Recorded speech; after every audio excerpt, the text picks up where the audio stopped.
like to call on the founder and CEO of Center for Values in Leadership, Professor Pat Itobi, who just give us the welcome, the opening.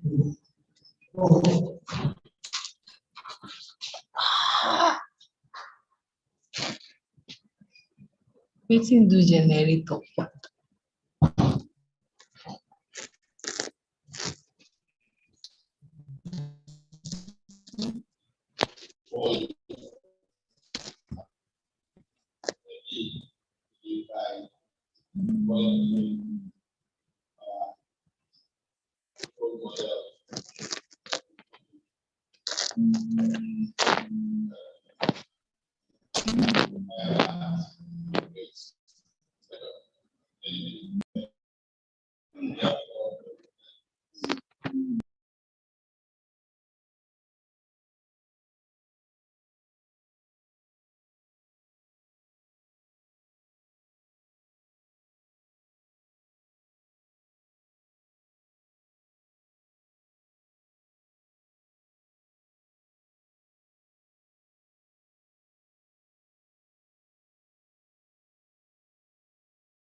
Leadership talent, nurture, and use for impact. I had a most interesting engagement on this very subject more than 30 years ago. I was invited by the Institute of Personnel Management of Nigeria to give talk. And I started by saying to them, personnel management is dead. And everybody kind of looked strangely at me. But this man has been invited to speak to personnel managers. I said to them that personnel management is dead. Anyhow, I wound up saying to them that the reason personnel management is dead is because, personnel as a function of controlling people. You have a clocking card. Somebody clocks in and you have a procedure. If he clocks in late 3 times in a week, this consequence. That consequence, eventually fire. I said to them, imagine that there was a fellow who clocked 1 hour ahead of time every day for 20 years. Not because I ever come in late. It was always 1 hour early every day for 20 years.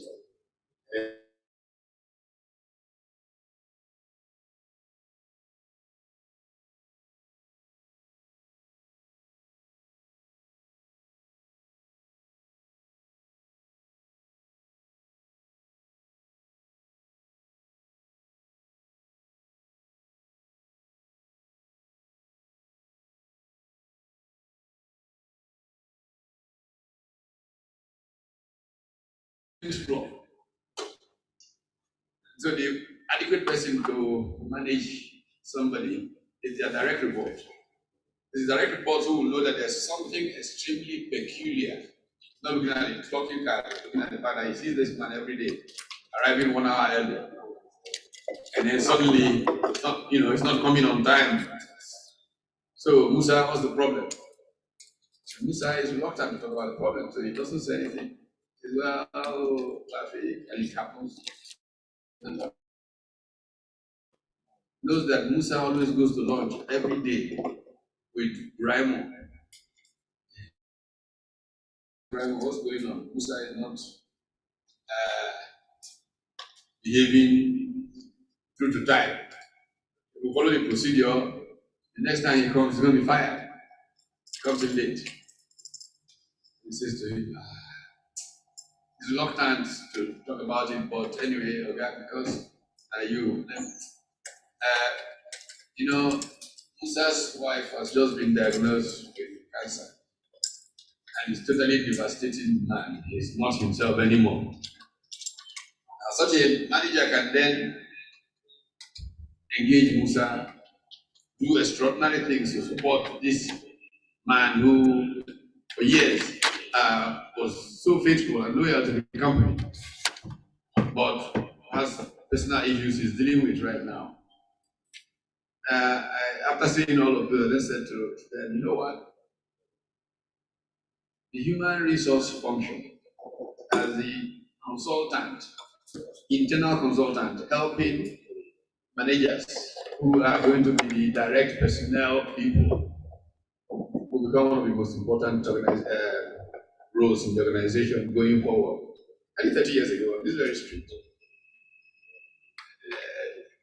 A decade or two later, I saw trends that suggested that HR people were becoming the most sought after, most expensive people in corporate hires in Europe, precisely because that's what they became.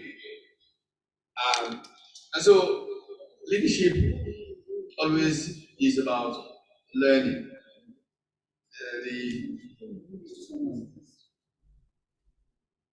great adage used to be, readers are leaders. But we learn in more ways than just reading. The truly powerful ways we learn is through mentoring and role modeling. And so the CBL RMF really started as a way of showcasing managers whose values enable them to reach the top. And one of the very first people was then a newly returned from posting Deputy Managing Director of Guinness Nigeria, who eventually went back abroad some 20 years or so ago. And then a series of senior managers that began to come along. What is personally fascinating for me is the number of Nigerian managers and executives I run into who were early participants in the role model forum from the first iteration more than nearly 20 years ago to the we refreshed the series with Kevin Balogun when he returned to head Coca-Cola Nigeria. It is from that era that James was probably talking about, and the impact. And we've had a series of outstanding executives who have come and shared their nuggets from their careers and the values that enabled them to overcome biggest career choices they had to make and how they served them well. And we are very, very proud of the growth that it has brought a lot of young professionals. And so it's a special pleasure for us as the series continue today to welcome a person like Pastor Khalid Piton, who I have watched, been associated with in different ways for a very, very long time, as he has gone from one kind of banking to another kind of banking. And I have no doubt in my mind that his testimony is more or less what this is. Like going to fellowship and giving a testimony. I have no doubt that we'll learn so much from him. And I'm hoping that we will draw from these nuggets to show that it's not about how you start, but how you finish. Those of us who may think that there are things to learn from the lives of the ones who seem to explode onto the scene from nowhere, these hush puppies of this world, and suddenly go off like meteors, go off. We'll find that it's about sustainability, and that there are certain things that lead to sustainability. And I'll close these remarks by the frequently used motto of a school. There's a secondary school in Owerri called Government Secondary School. I didn't know much about the school until a friend of mine wrote the biography of Elder Felix Ohiwere and asked that I read the early draft. Apparently, Mr. Ohiwere had attended this secondary school in Owerri, whose motto was something like work hard, play hard. When wealth is lost, nothing is lost.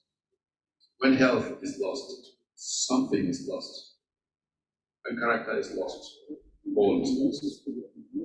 I was particularly fascinated by that motto because I used to teach a leadership class at the Lagos Business School, which I used for illustration a video from about 20-something years ago of an American billionaire who was getting out of the subway. And he saw a homeless fellow and looked at the guy and said, "My goodness, this guy is worth far much more than I am worth. At least he is worth zero. Me, I am worth far less than zero." Well, a few years later, that billionaire returned to being a billionaire. He had gone bankrupt and he had come back to being a billionaire. Many years later, this was after the series of my teaching, many years later, that billionaire became president of the United States of America. His name, Donald J. Trump. Who would realize that 25 years ago, I was using a video of Donald Trump to illustrate the point about when wealth is lost, nothing is lost. But you look at health, you look at what happened to a man who changed our world, took Apple to the most valuable company in the world, Steve Jobs. Barely turning 50, he was challenged health-wise. Most of us have seen the video that's gone viral of his last reflections and comments. With all the money in the world, you couldn't get somebody to die for you. So when health is lost, something is lost. When character is lost, everything is lost. So it's CBL Role Model Forum. It's about nuggets of our character takes you far. Man I admired very much used to say, character is like smoke. Eventually it comes out. That's why it's important to build your right. Stephen R. Covey was quite right. I'm glad that our work at CBL is right. Thank you for coming.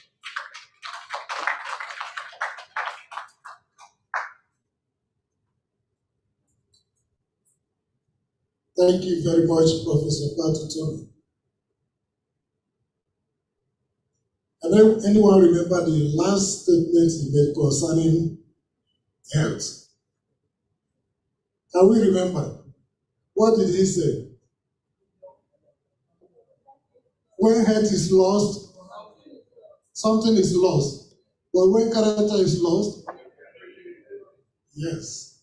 CV Role Model Forum is about building character, molding people, young, especially young people, molding them to have good characters, good values, good leadership skills in the society. Thank you very much, Prof.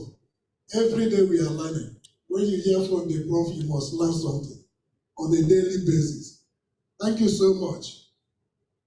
So I want to introduce our first role model. We have quickly mentioned about him. Prof has also mentioned him. I didn't know he's a pastor. This is the first time I'm hearing that he's a pastor. Pastor, welcome, sir.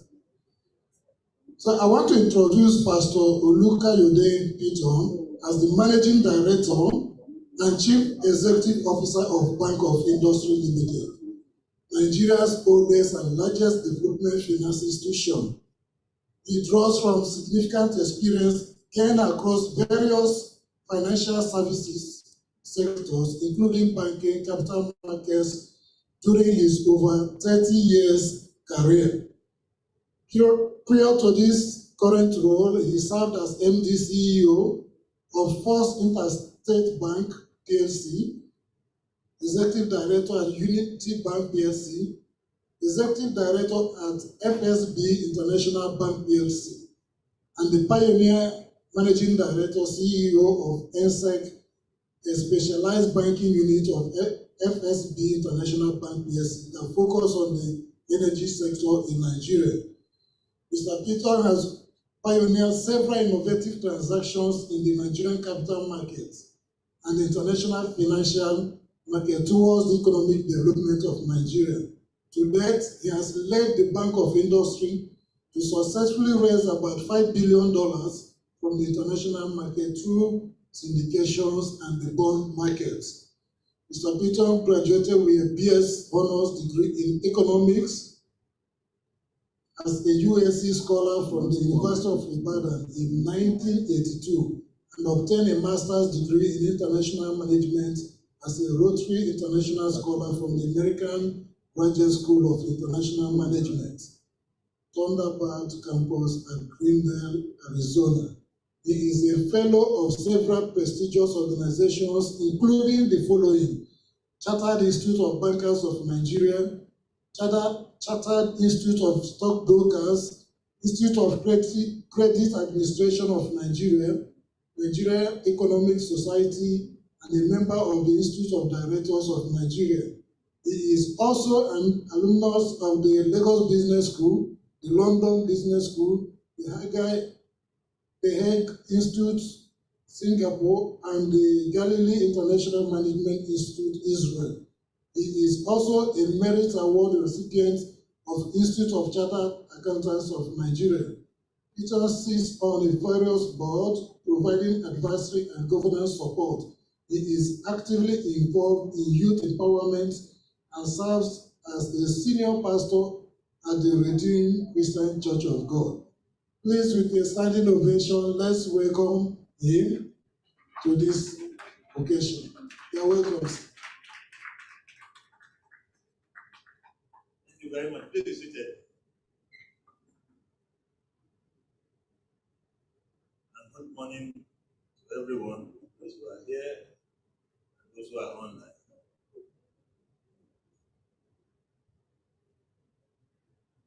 I want to thank Prof. not only for inviting me, but that he has kept this.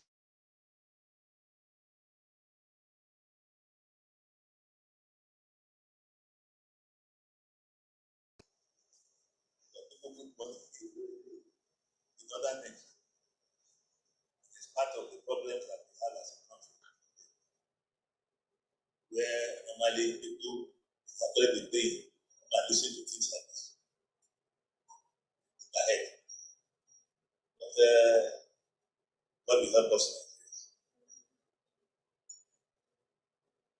I love the series because of what it stands for, what we are trying to do, model, help us. And the little that we have learned, we can pass a few things to them. So I want to thank you for my CV that you read out. Every time I go to a function like this, I tell them I have two CVs. The one that you have just heard is the popular CV that they read out to everyone, and they clap. And the young ones say, I would like to be like this man. I would like to fellow of this, fellow of that. Like to sit on as MDC of Bank of Industry. But I always tell them another CV. So before I start my talk, I will give you the other CV, which are not known to a lot of people, and then I will have a short talk. I was born in Ibadan, roughly about 63 years ago. My father was a senior civil servant. He had 5 wives. My mother was the youngest wife. I was the first child of my mother and the only boy of my father. So as a child, I was thoroughly spoiled. Thoroughly spoiled. Unfortunately, he had me in his old age. So when I was 4 years old, my father died. When he died, that changed my life. So I had to come down to Lagos and stay with my mother and my uncle. My uncle was staying at Obedidu State in Lagos. Some of you here might know Obedidu. Many of you don't know Obedidu. Obedidu is downtown Lagos. So I was brought from Ibadan to downtown Lagos. I was enrolled in a public school called Aroloya Primary School, St. John's School, Aroloya. That also is part of downtown Lagos. And from there, I trekked to school. My mother wanted me to have good education because I was a boy and she was not well educated. So she asked me I should pick between 2 uncles where I would like to grow up. They had children about my age. So I picked one who was a businessman, the wife was a teacher. He also stayed in downtown Lagos, around New York Street, Kipopo, and Amuto. Am I telling you about the area I grew up? Because the area I grew up was a very rough part of Lagos. The young ones, most of some of the young boys around those areas, their ambition, many of them, was to raise some little money and they will want to join a young. Why? So you can harass the girls around the area. So when you come around, you beat the girls will need to become your girlfriends, things like that. They fought, they smoked them. It was a rough area. So as a young person growing up in those kind of areas, there are just 2 things that can happen to you. Either you made it or you didn't make it. And many didn't make it. Because some of you, like some of us today, and you say, well, it was because of where I was born or where I was raised. And that some of us were born with silver spoon.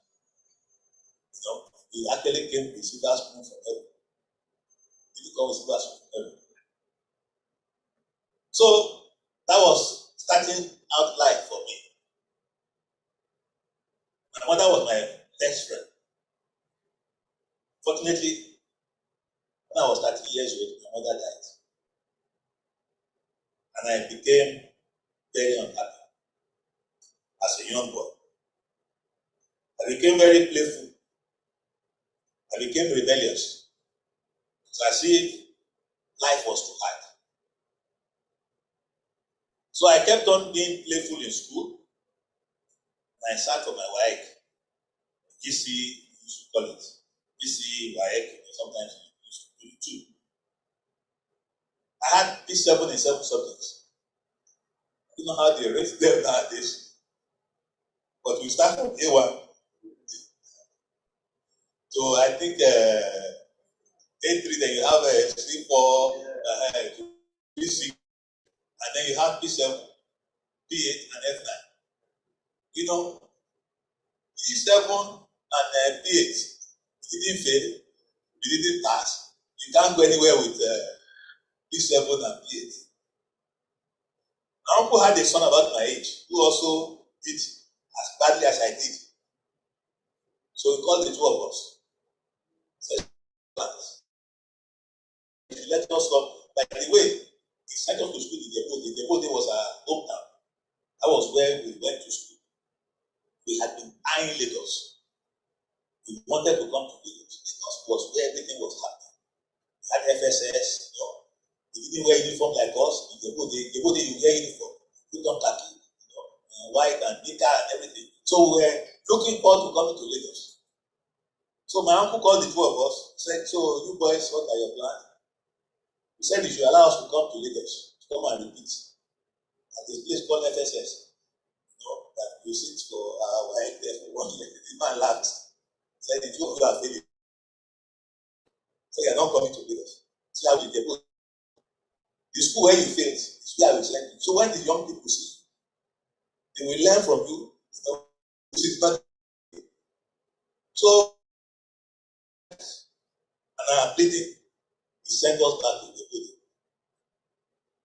Why is that story important? Because that was when my life changed. So as a young man, I was 16, I said to myself, this uncle of mine had planned to disgrace me. And I said to myself, I will not be disgraced. So I will show him that I'm going to go back there and I will do well. So right from day one, it seems as if something just changed. Boy that had been causing trouble will jump the fence of the school and go and watch film. Decided that he was going to be a new person. So I faced my studies squarely.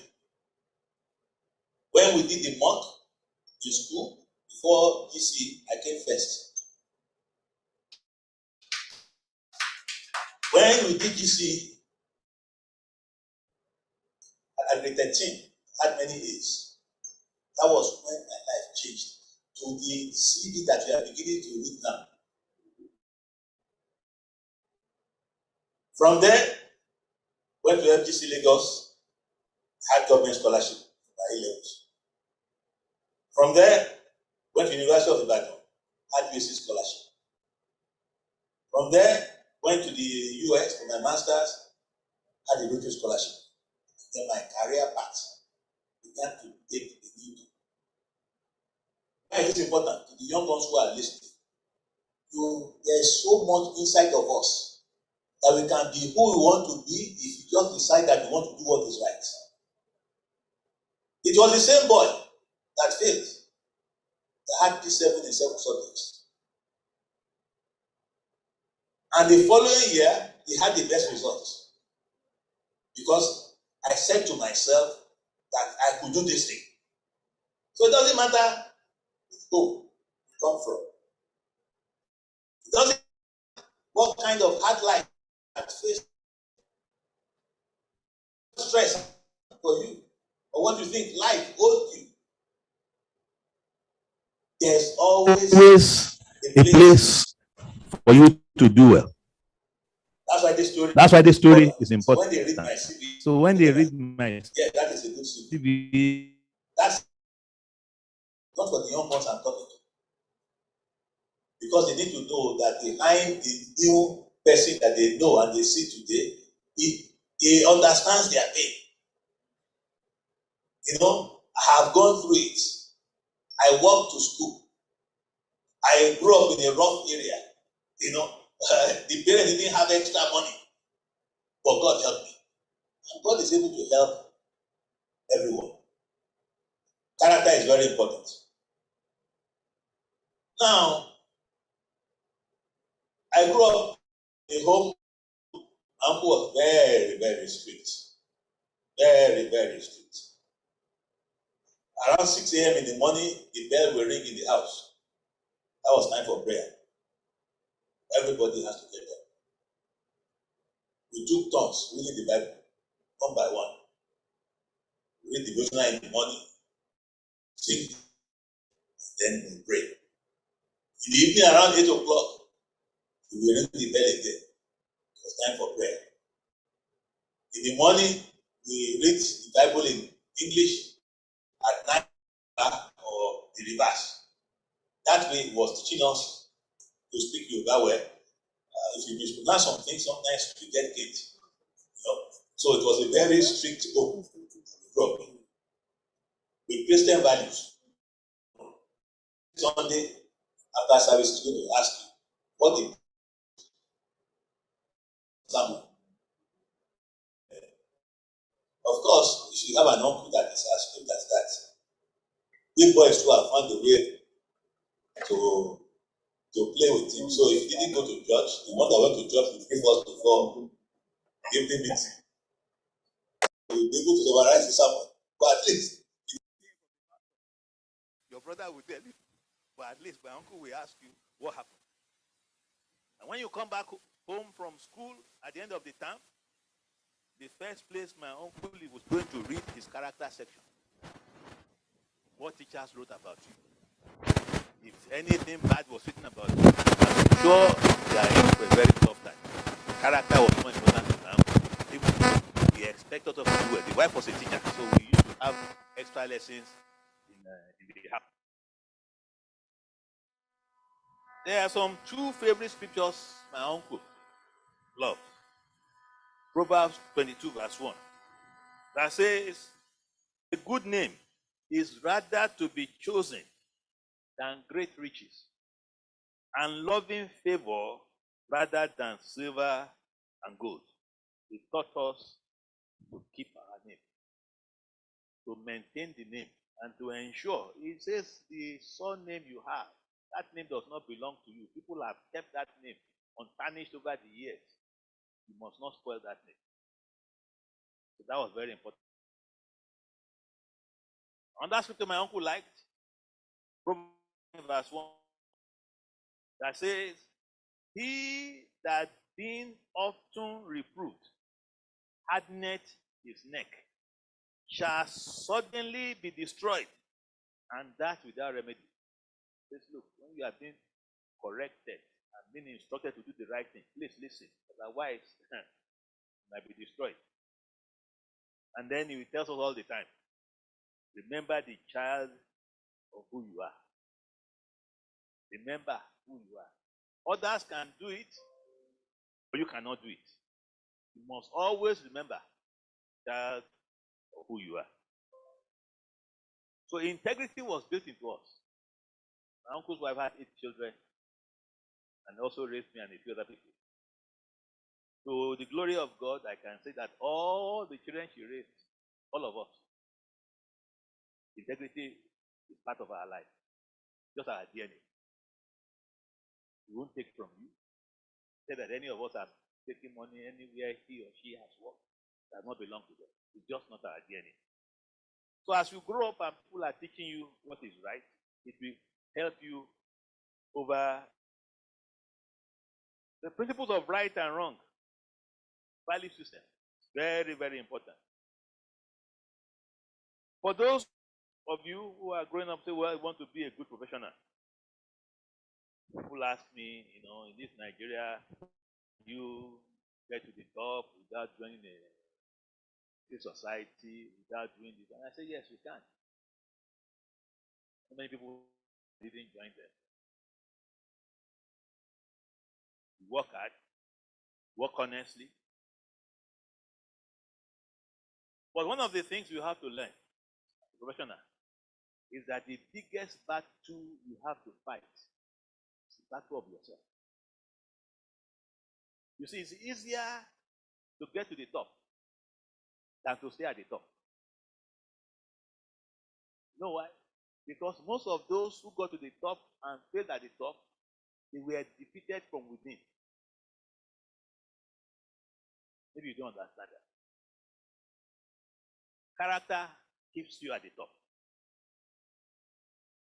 There's a story I will tell you. It's a story that you can read up on the internet. I read this one about 2.5 years ago. There was a story about the black CEO of one of Fortune 500 companies in the US. Fortune 500 are the biggest companies, the biggest 500 companies, in the US. So they list them. So this black guy was one of the CEOs of one of those companies. It's a tough place to be for the black people in the US because they have to scale. In fact, he was just one of only 5 on that list. There were only 5 black people, CEOs of Fortune 500. And this was one of those 5. This black guy resigned about 2.5 years ago from his job. That lump. This guy resigned for. That was the reason he gave. Personal reason. He was a successful black man and a rare partner in one of the biggest investment banks in the US. He has accomplished a lot of things. The company where he was working was a private company. And then the company went public. No, they sold shares to the public. When the company went public, this guy alone on his shares, he made $100 million. So he was not only one of the few black people at the top, he was a rich black man. So the question is, why did this man resign from that plum job? Why? It was because he was being investigated on the allegation that he has used his position to lure a woman into an unwanted romantic relationship.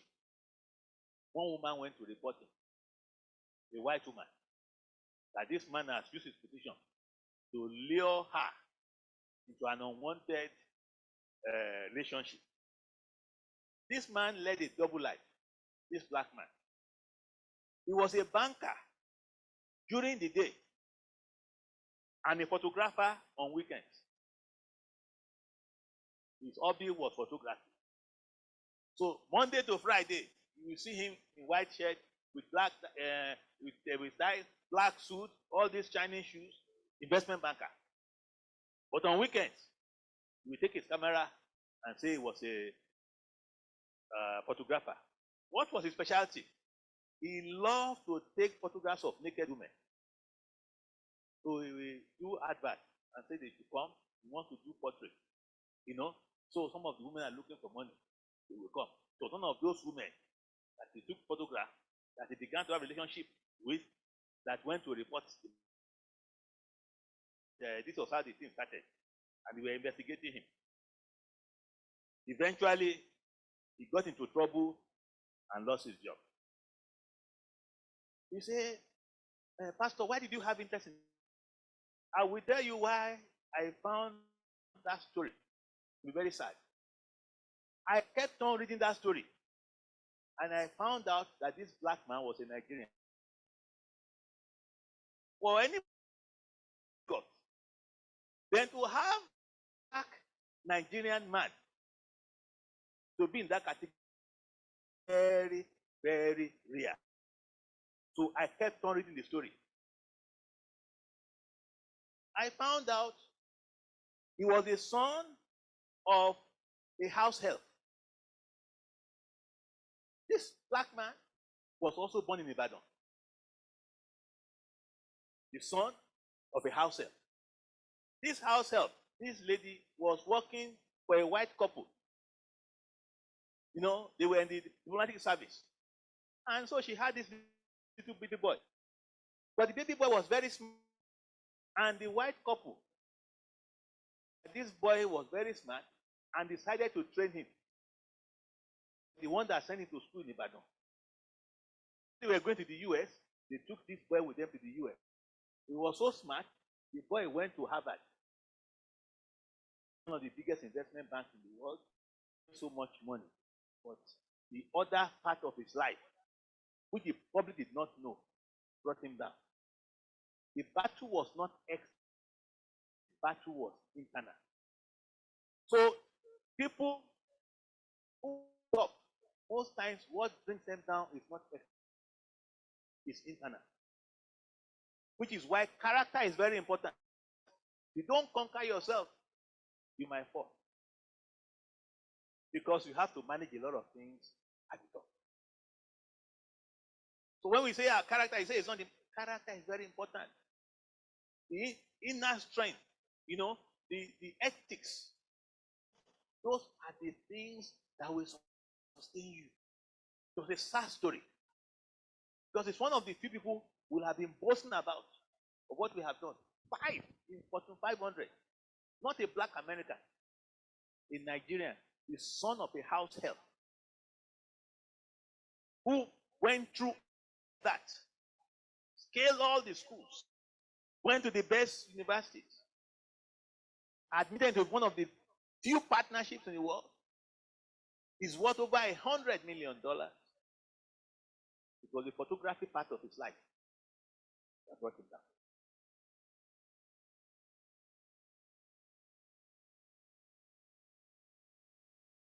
So it's very, very important. Because that is what many of us have not mastered. And that's why, okay, I'm a pastor, you say I'm talking like a man of God. But you see, even those people who have made it, who are not born again, who are not Christians or strong Muslims, who are see the type of character that they have, people that stay at the top for a long time, are people that have high ethical standards. You need it. Either you're a Christian or a Muslim, or you don't belong to any of them. Because your positions will come with a lot of temptation.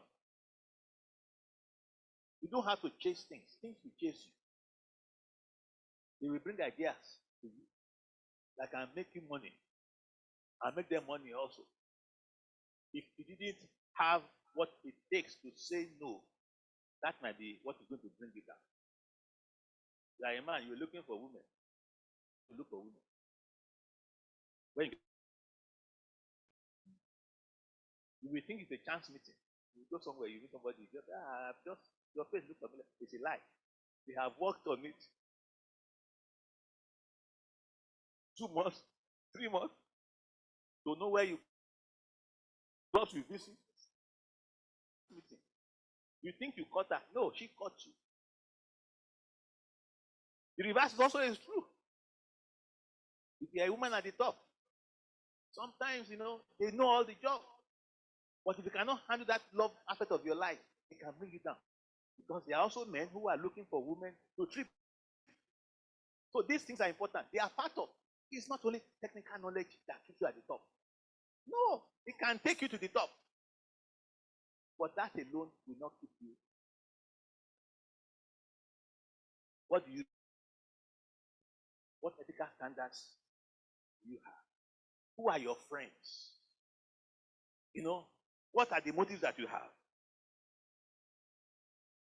As a Christian, I will tell you that is not new. The Bible tells us in Galatians 16 to 17. It says, then, walk in the Spirit, and ye shall not fulfill the lust of the flesh. For the flesh lusted against the Spirit, and the Spirit against the flesh. And these are contrary the one to the other, so that ye cannot do the things you would. So they asked me, so, Pastor, you know, if and it's fine. Will you know? I said, my eyes.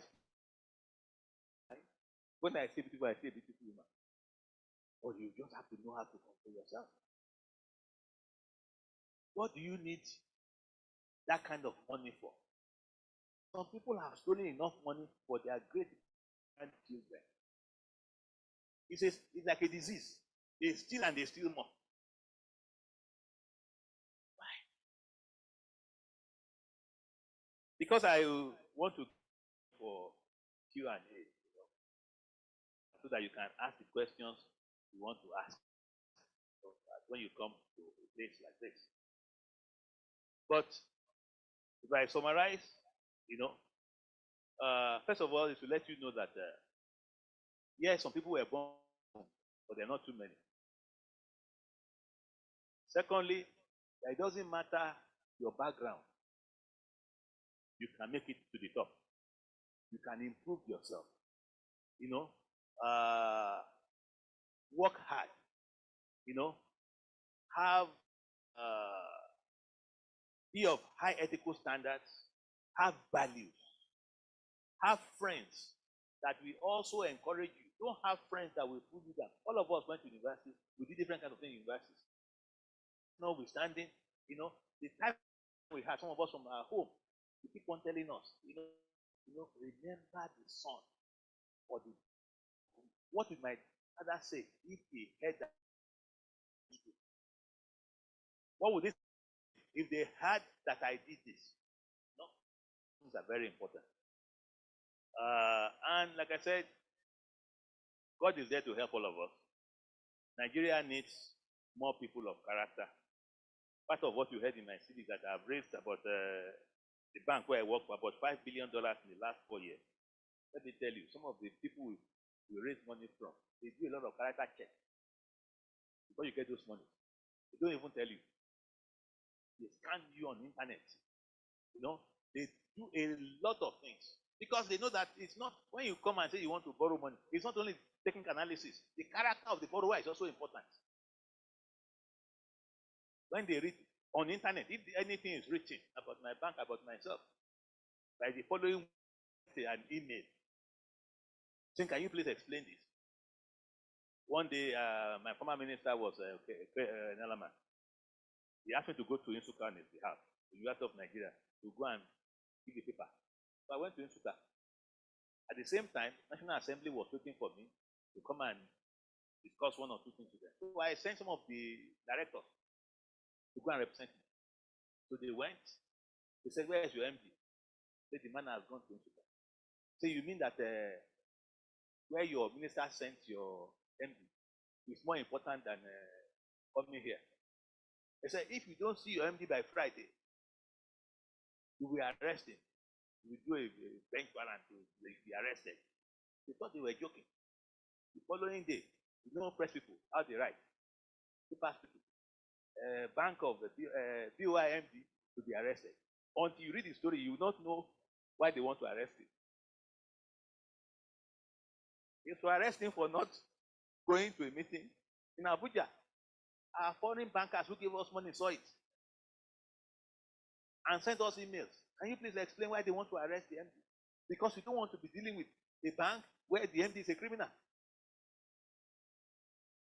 So what you think is not important is very important. Those are the little things that they see. My head office in Lagos, one of my tenants is Shell, the national oil company. The following week, they wrote to us, can we please explain what is happening here? These are tenants, so they are paying me rent. And they want to know why the landlord of the building where they are staying to be arrested. Because they don't want to be tenants in the property owned by that kind of person. That is the level of transparency that the world is asking for nowadays. They will research you. Some of you don't even know why some of your credits are turned down. They have gone on Facebook to see what you post. Some of you have had visas rejected. Unknown to you, those embassies have checked what you post on Facebook. What your friends do. They don't tell you, but they do this checking. And once you have posted, you cannot withdraw it. Social media has long memory. So even what you think is careless, don't engage in those careless things and careless posts. It will affect you years from today. Even jobs. When you apply for some job, they don't tell you. They look at your face, they ask for your name. Some people are checking you, your profile. And one or two that you have written can go against you. So I will stop here. In case, like I said, some of you have things you want to ask, so I can answer.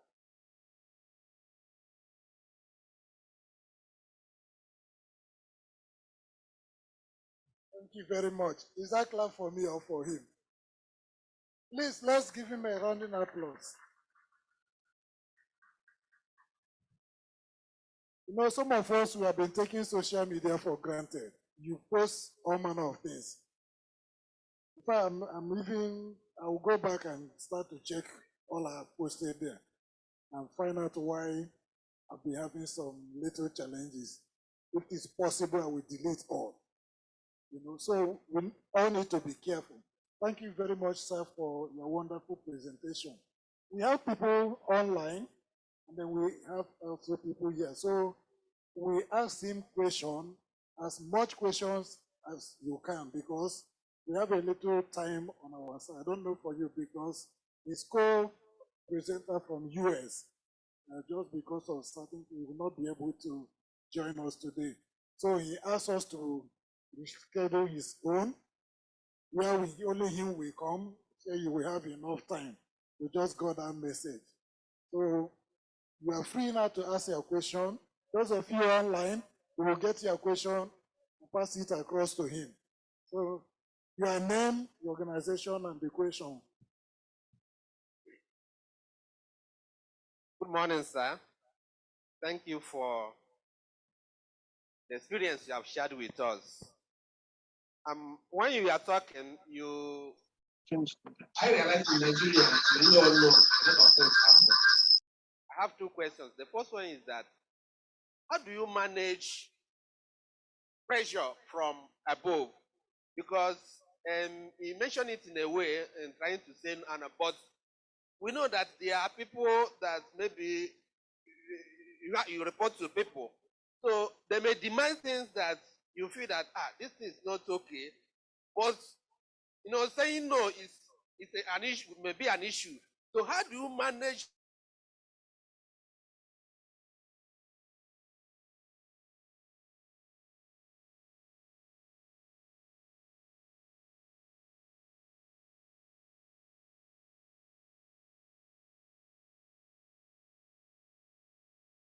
but there are people on top that want you to do something. How do you manage it? Someone, I work with small businesses, and I also like, because I follow some of the work and BOI do in terms of partnering with medium enterprises, but I focus more on micro businesses. And I find out that there's a model we designed. But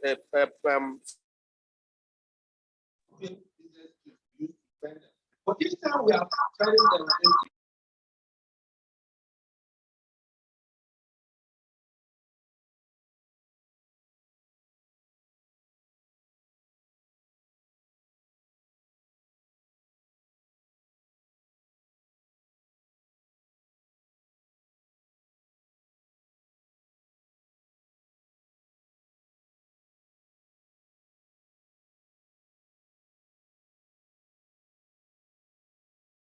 Done quite a lot of things, and I find out that most of them may not have money to pay for some of the trainings. So what package or solution opportunity do those people in the micro and somehow small businesses have, so that they can be able to benefit from the work you do? But I appreciate the work you do.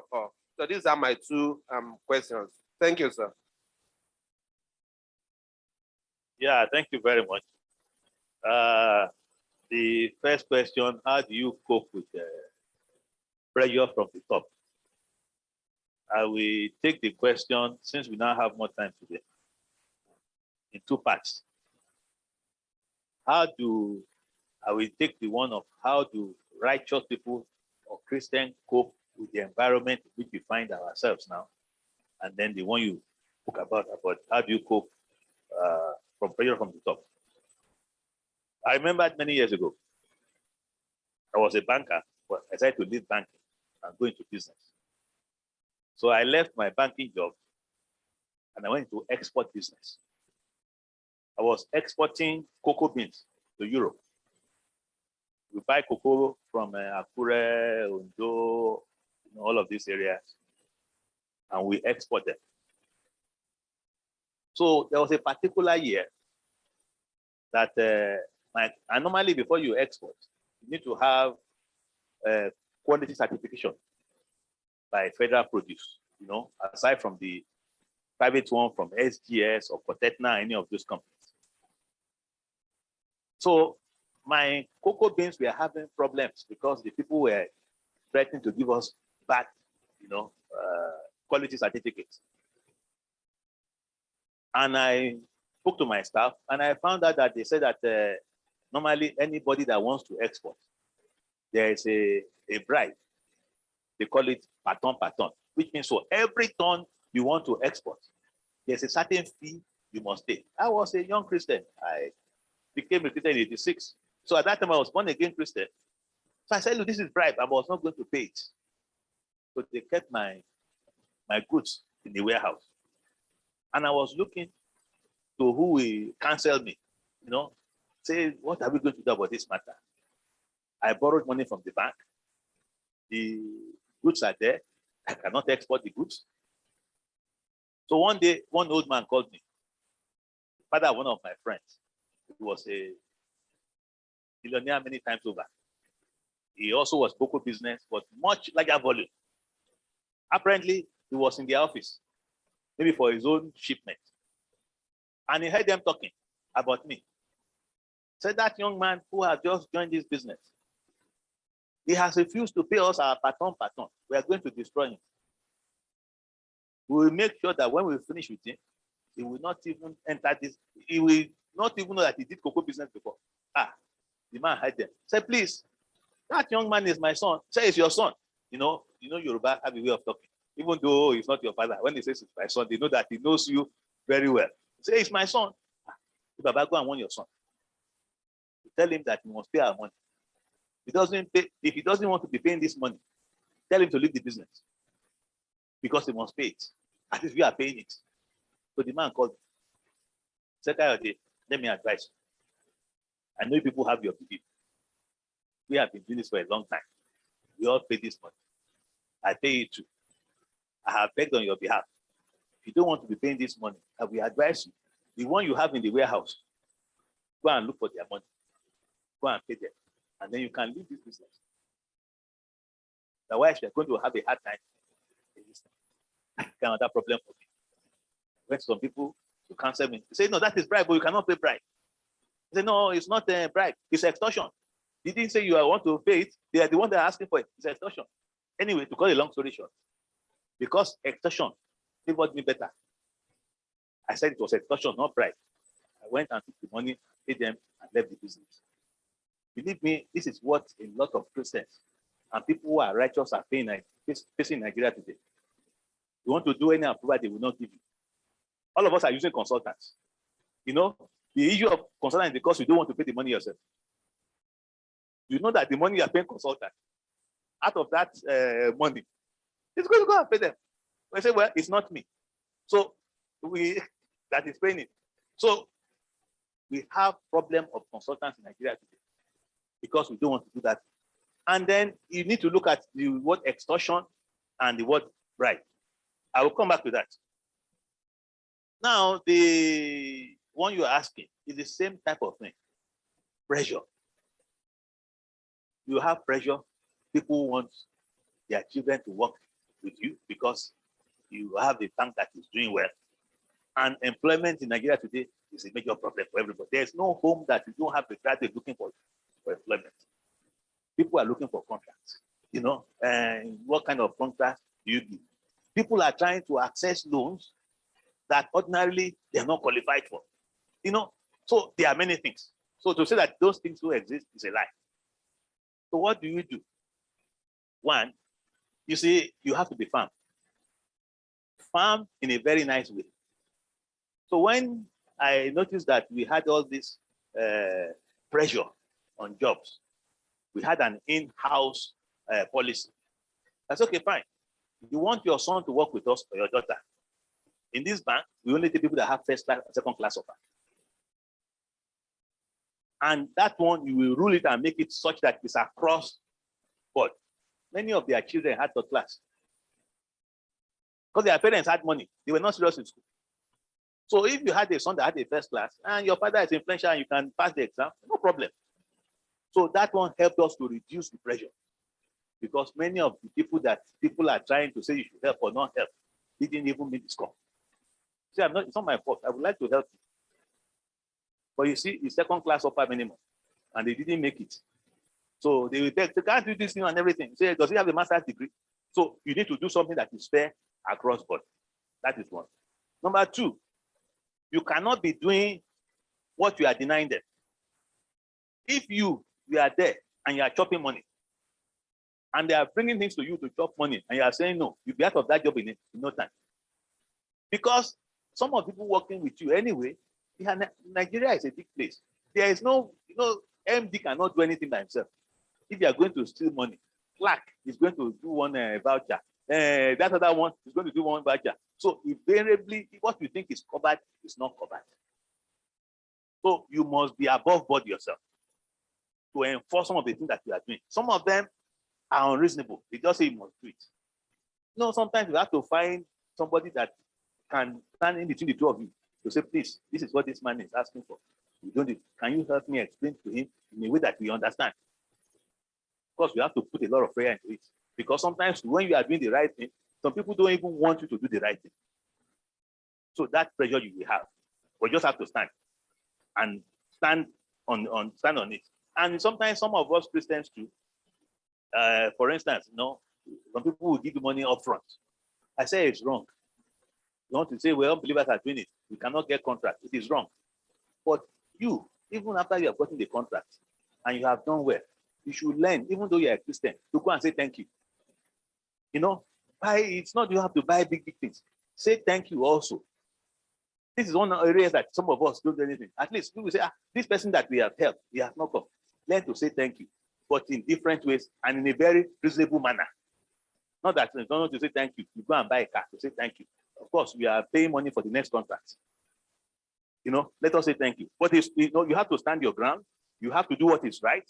It has to be fair across board, and you have to be able to justify it. And I tell people, like for instance, if you come to our bank, you want to borrow money. I say, look, POI is 53 years old.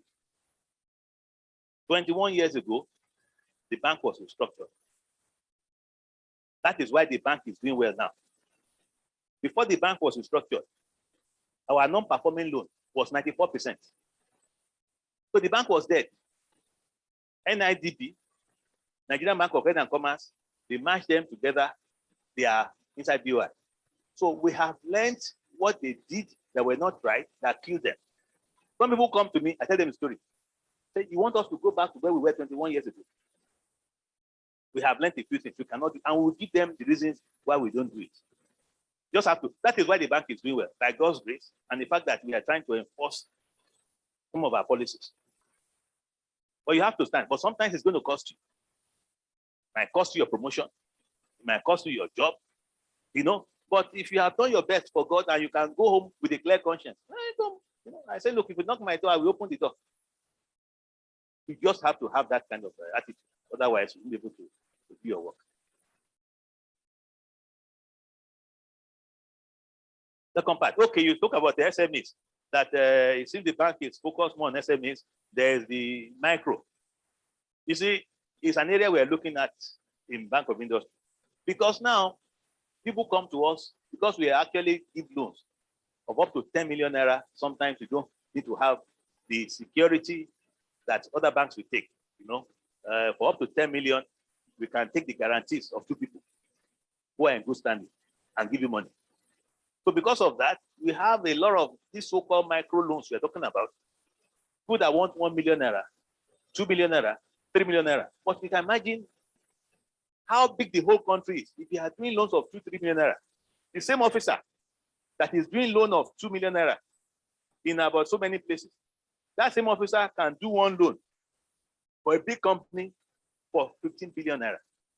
So what we are doing now is that we are trying to computerize loans of between 10 million and below, that we can give those loans, through digital means. So that way, the interaction with people is less and we can do more. So we're working on that. In another few months, something will come out so that loans 10 million and below, we can make it faster, and it will not be a matter of going to the bank, because POI, we only have one branch on the average in each state. And if we have people coming to the POI to say they want to borrow 500,000 naira, it's not efficient for us. So we are looking into it. We have a microfinance bank, which we are going to expand to take care of those micro loans that are below 10 million naira. And then you spoke about they don't have money for consultants. In BOI, for the small loans, we have what they call business development support people. We are the ones that pay them.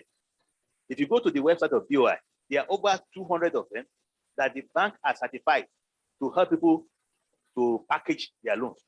When they are successful and they bring you to us and the package is ready and we finance it, the cost of that consulting that they have done for you, we actually pay it as a way of giving back to society.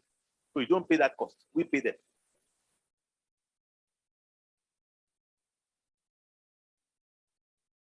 Yeah.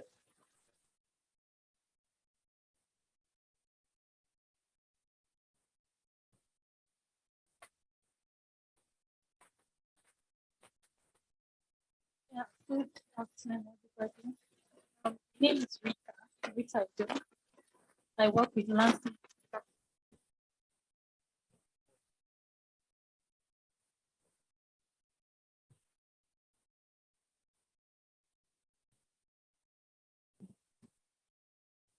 I work with Landsmith Construction Limited here in Lagos. So my question is this.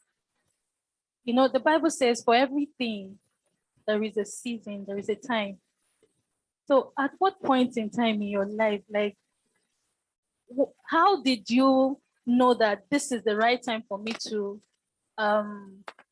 leave the banking sector? This is the right time for me to come back to the banking sector and all of that? Because one thing that the problem of the youth of today is there are lots of things calling for attention. There are lots of opportunities, and you'll be wondering when and where, and if it's actually the right thing for you to do. So when you talked about the battle with oneself, it's something that is really eating deep into the system. So I want to know, at what point in time were you able to come to terms with, oh, I need to leave the banking industry, and why did you leave the banking industry? And then why did you go back?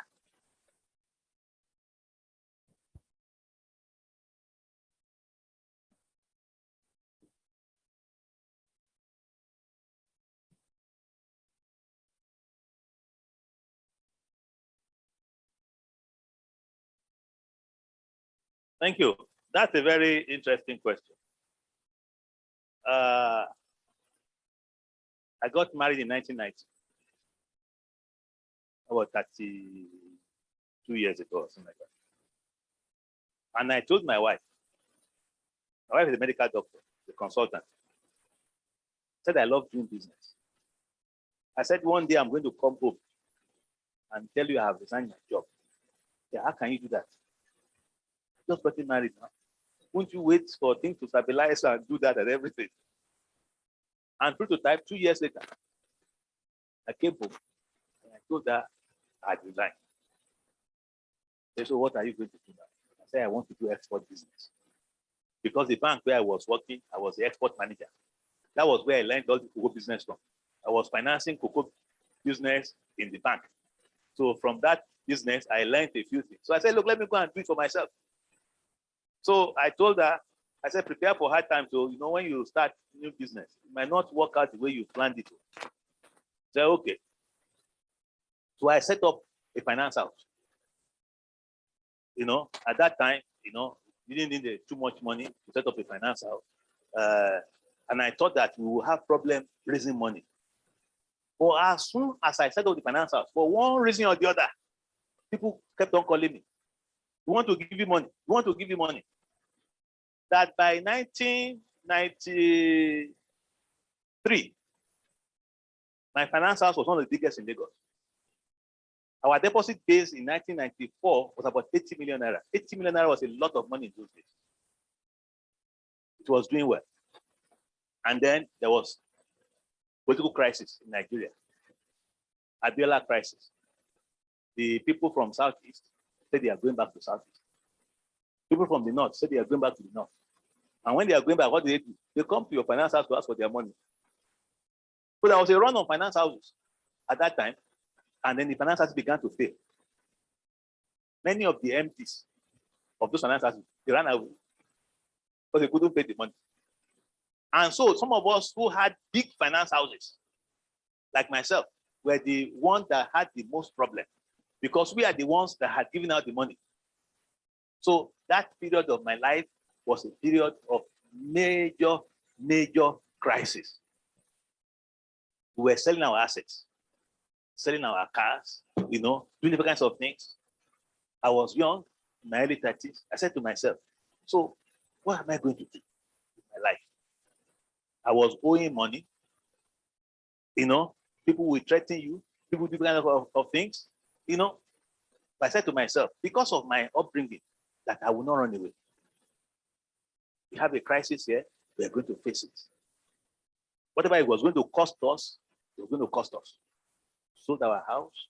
We sold our cars. We went around to different kinds of things. It was a bad period for us.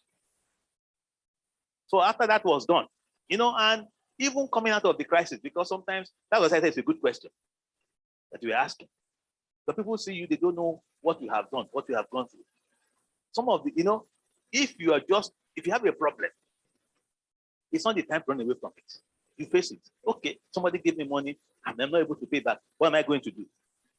Some of the people that we gave money to, I will go to their own offices. The money I gave you to do business, where is the money? They said they are sorry, they didn't have money. But do I want land? I said, I give you money, you're giving me land. Somebody told me, just take the land. So when the other people were rejecting land, I was taking land. And God helped us. That was how I got into property business. Because I now got to know about land in Lagos. For instance, somebody gave me land in Akute. I've never been to Akute before. I was very upset. I give you money, you went and said you bought something. And when I got there in Akute, they had a piggery in the place. So you can imagine the banker in Victoria Island, somebody gave you land in Akute where they had pigs. But you see, in solutions. So there was one man that gave us money, was very nice to me. So I went to beg him. He said, look, if you don't have money to give me, you have disappointed me and everything. I said, please, sir, I don't want you to lose all your money. Can you please take this land? He said, where's the land? I said, I could take it. He said, you're not serious.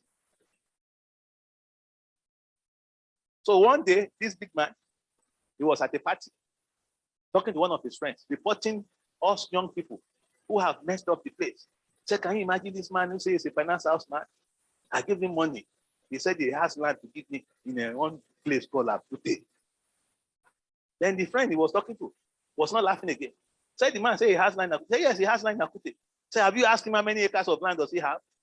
So the following day called me. He said the land you're offering me, how many acres are? So I told him, unknown to the man, his friend was a developer who was looking for land in Akute to build an estate. That was how they took the land. If you know Akute, Cornerstone Estate in Akute, that land came from me. Another person I gave money to, I went to their office. I said, where's my money? They said they don't have money. What do you have to give me? They said they have used my money to import chemicals. So what kind of chemicals? The chemicals to make blood tonic. The chemicals to make blood tonic. So I went back to my office. Now, Papa, I was not happy at all. Tired. I put my head down and I was nearly sleeping in my office. One of my own creditors came in. Said, where's our money? I said, I don't have money. I said, can you imagine where I went to? They said they have chemicals to make blood tonic. I said, what kind of chemical? They said, we'll get back to you. Unknown to me, one of the directors had a company making blood tonic. So they came back and carried everything. So little by little, I was paying off the money because of the way we are doing it. So, that was how we did a lot of that. And then I said to myself, one day, one of my friends came to my house, another Christian brother. I didn't go to work. There's no work to go to. There was no business. They are owing money. So the man came to my house, said, so what are you doing now? I said, there's no business. He said, that is how you Christians behave. I said, that's how you behave. So how are you going to take care of your family? You're a young man. You went to school in America. You have degree. My friend, go and look for a job to do. If this one is not working, why don't you go and look for a job? He said, because if you have a job now, at least with what is coming in as income, you will not spend everything. You will have money to be able to do things. I said, you have a good point there. I said to look for a job. Don't forget that the company I was running, I was chairman and MD. I was a big man. I had to do CV. Say I'm looking for a job.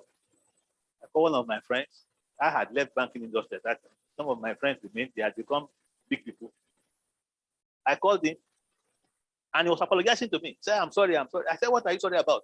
He thought I called to complain. Unknown to me, when things were going down, some of my staff had been looking around for jobs. They have sent out their CVs. So when I called him, he thought I was calling to complain that they are about to take my staff. I said, no, it's not my staff looking for a job.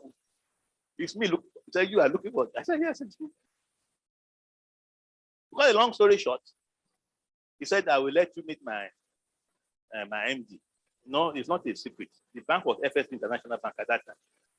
My friend was Ado Wanka, because sometimes when I talk, I give references because some of these stories look too good to be true. So I went to meet his MD, who is a senior citizen today, Mohammed Ayatollah, to interview me for the job that they had. They had a job, a risk management. That was what I applied for. So when the man, he was a very thorough person. The man will interview you, he will ask for your wife, your family. So he wants to know everything. So after I finished, he said, you are not a risk manager. I said, but I like you. So what I'm going to do, I will create a job for you that was not there. I will split this particular section, corporate banking, into two. I will create what they call middle tier and public sector. And I will give that job to you. I said, thank you, sir. I said, but sir, I don't know anybody in government because we make me head of public sector.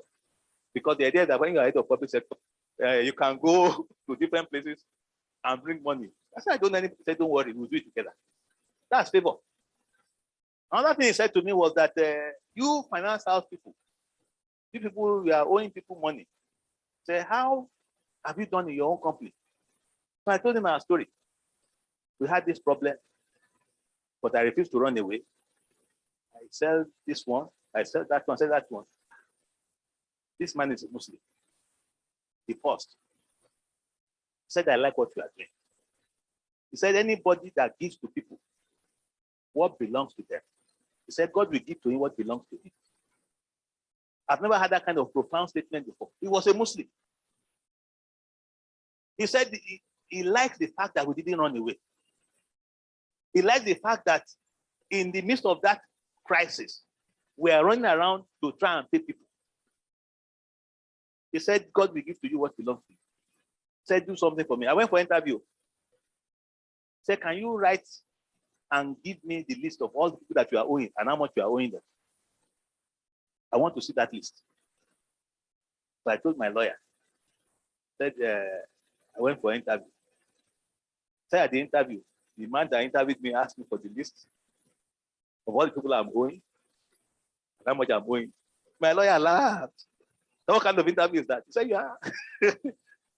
He said, she didn't want them that you have failed the interview because there's no way anybody will recruit you if you are owing money and they're asking for the list. I said, that is what the man asked for. I said, write the list out and the amount and the companies. So she did. The day the man asked me to come, I went. I went to his office. He said, where's the list? I gave it to him. And he looked like this. Say, I know this one. This man is going to give you trouble. And he folded the paper, put it under the drawer. They go and meet the head of Human resources. The letter is waiting for you. That was how I came back to banking industry. I began to rebuild my career again. It was credibility. Other people have run away. All the things that made me stay were the things that the man liked. He said, in life, problems come. But how people solve problems is important to him. So the fact that you have not run away tells me about the type of person that you are. The fact that you have sold your cars, that you are selling this one, tells me who you are. He said, these are the type of people I'm looking for. And when other people are not getting jobs, I got a job. In fact, the house they gave me is not far from this place. Look at it doing. I got the company house in BI, with driver and car, furnished. When I came back to the industry. And the other thing that happened to me when I came back to the industry, I came back to the industry as an AGM. AGM is middle level. So the man was, no, I told that the man is a very thorough man.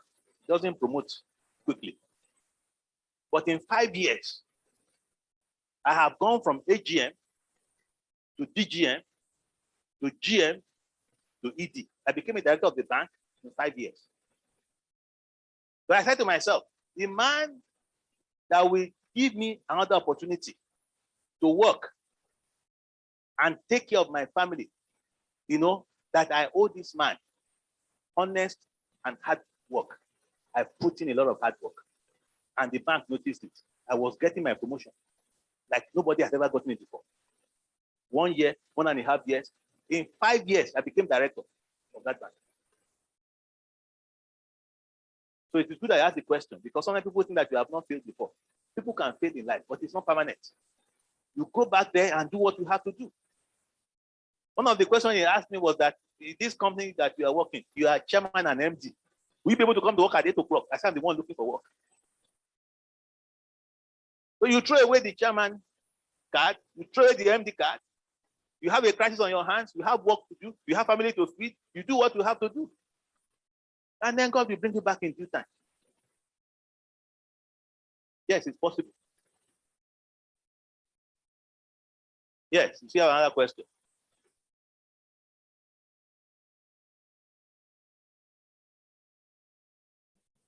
I hope we are learning. Okay, great. Fantastic. With profound humility, sir, I want to say I'm inspired. I'm inspired with your wealth of experience and your, I want to say you have a scintillating profile. I'm the CEO of the Young Entrepreneurs from a community called Ajebole Community. If not for CVL today, I will not be where I am today. So I'm proud to be a member of this house. We have actually grown me to this level. I was actually nobody before. I have this challenge, which I believe is the work experience to address it. In a community where young people are so frustrated, they feel there's no hope. I will try to prepare them to successfully cope with ever-changing global reality. To build them to their capacities and all that. And that was when a POI supported Young Entrepreneurs 2015. The Severe Young Entrepreneurs in Ajebole Community. I was the local facilitator. And the role the POI played was to encourage young people today that we actually assisted at times. Some of them own and run sustainable business enterprises right now. I just want to ask the best possible approach to character molding. I want to see our young people. I'm only just asking the strategies or methodologies that you can give to advance character molding. That is just my reflection. Thank you.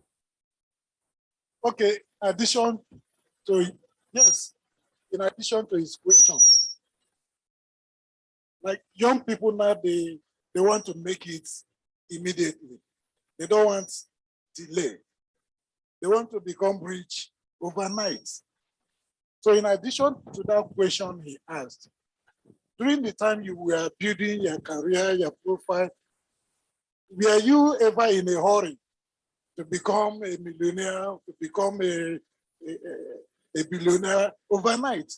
Despite the fact you had all the opportunities, was there that temptation? How did you overcome it? Thank you very much. Character building is very important. There's an NGO where I'm chairman. It's called Habitation of Hope. It was set up by Mommy Gio of Redeem, Pastor Mrs. Puluadiboy. I'm the chairman. What does that NGO, what does it do?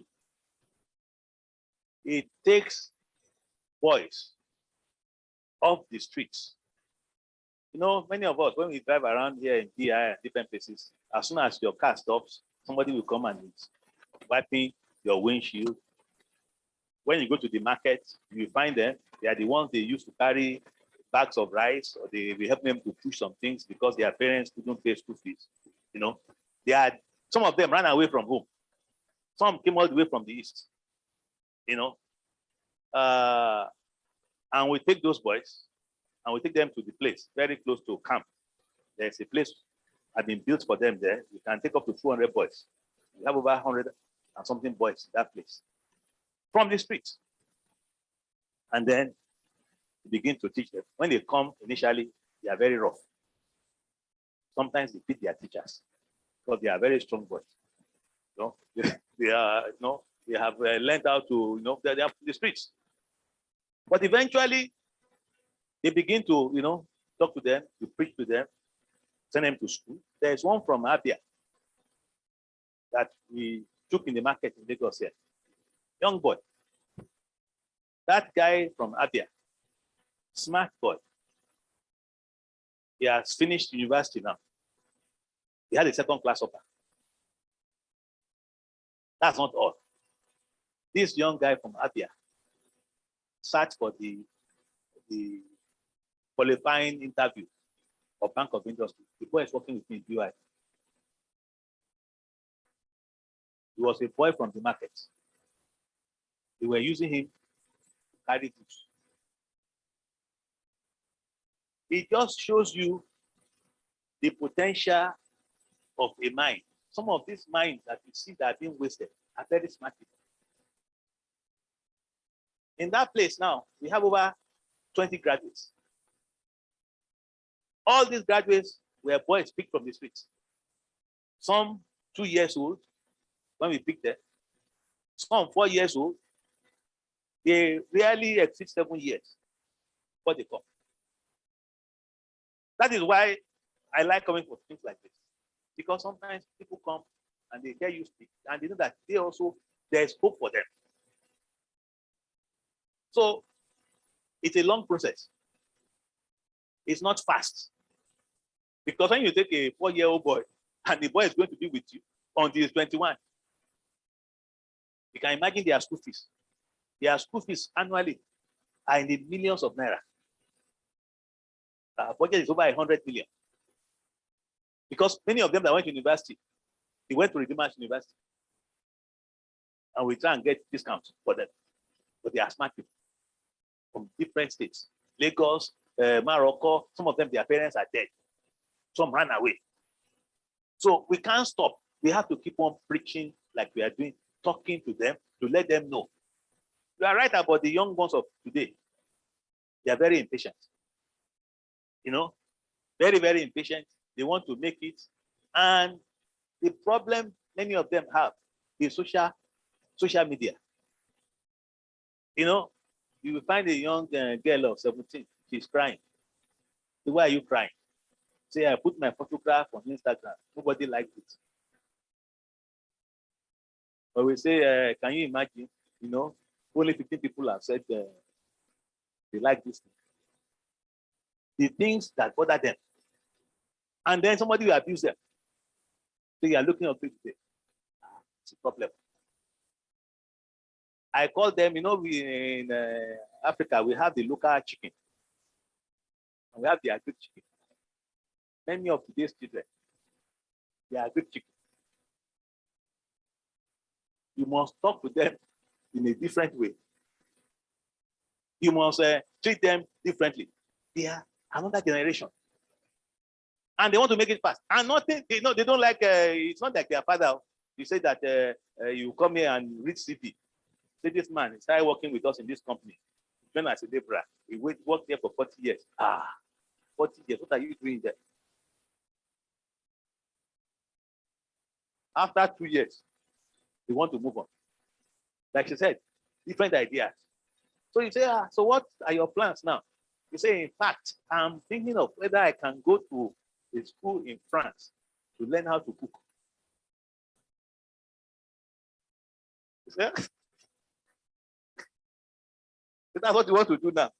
But sometimes too, I feel like maybe I can relate my own city.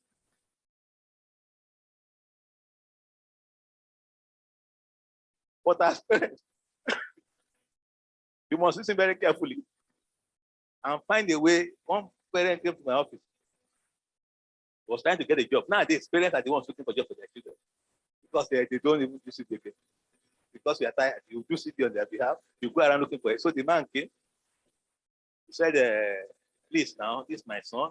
I sent him to London and everything, I just asked him. I said, does your son really want to work? He said, well, he should work. He should work. Why should not do their work? I said, is there anything that this boy likes?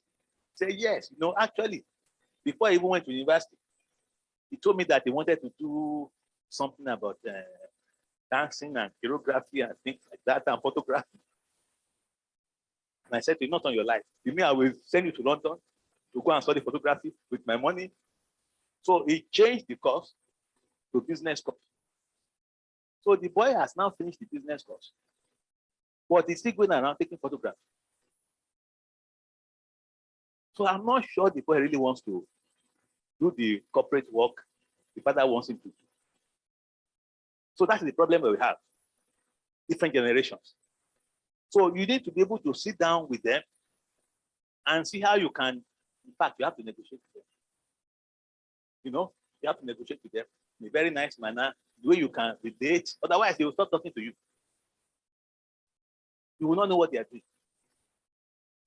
They will stop talking to you. They will just cut you off, and be talking to their friends. So you need to let them know very nicely, okay, you want to do this one. Is there a way we can also add this one? In case this photography that you want to do does not work, if there's something you can have as a fallback, if you have this degree first. I'm not saying you should not do cooking, And nowadays, there are some courses that you've never heard of. The type of courses that are available on, different universities, they also know what these children want. The different kind of courses that don't make sense to you. But to be fair to them, you'll be surprised. Some of those things that don't make sense to us, these children are making a lot of money out of them. They are new things. So you too, they have to educate you, and then you need to do some research yourself. So if you say you want to do this kind of cooking, you go and check the school, what kind of thing they are doing there, where they can go. Some of the things that they want to do are strange to us. But like I said, some of them are doing well. They are doing well. Was I tempted as a young person? Oh, yes. Every young man wants to make it. My plan, when I was starting up when I left the bank, I had big ambition. Said I will set up this company and I will make sure that by the time I'm 35 or before I turn 40, that presidents be my customers. I wanted to build the biggest one. Not to make fast money, but to create something very big. And that was where I was going. I had governors who were my customers. I was praying for, but at the end of the day, when the whole thing crashed, then it became a problem. At early 30s, I looked at the balance sheet of the company when the whole thing crashed, And we're owing in dollar terms about that time, about $3 million equivalent, because at about 1 to 30 for dollar. I said to myself, at 35, I'm owing $3 million. How will I come out of it? If I start looking for a job now, and I get a job, between now and the time I'm going to die on that job, can I pay back $3 million? But in that crisis, God gave us different solutions. That was where I got into property, because I was taking property. I was doing different kinds of things, you know, and other doors open. And then you will learn human character. You will learn human character. There are some things that I learned. For instance, in the midst of that crisis, talking of people, when you just assume people that you know them, or a tribe that you know them. One day in my office, one Igbo man was passing. He saw the signage of the company. He walked in there and gave us deposits. So every time the money was due, we go and pay the money back. Not much. Then we had crisis. So one day they told me that the man was coming to my office. I said, I'm going to die today.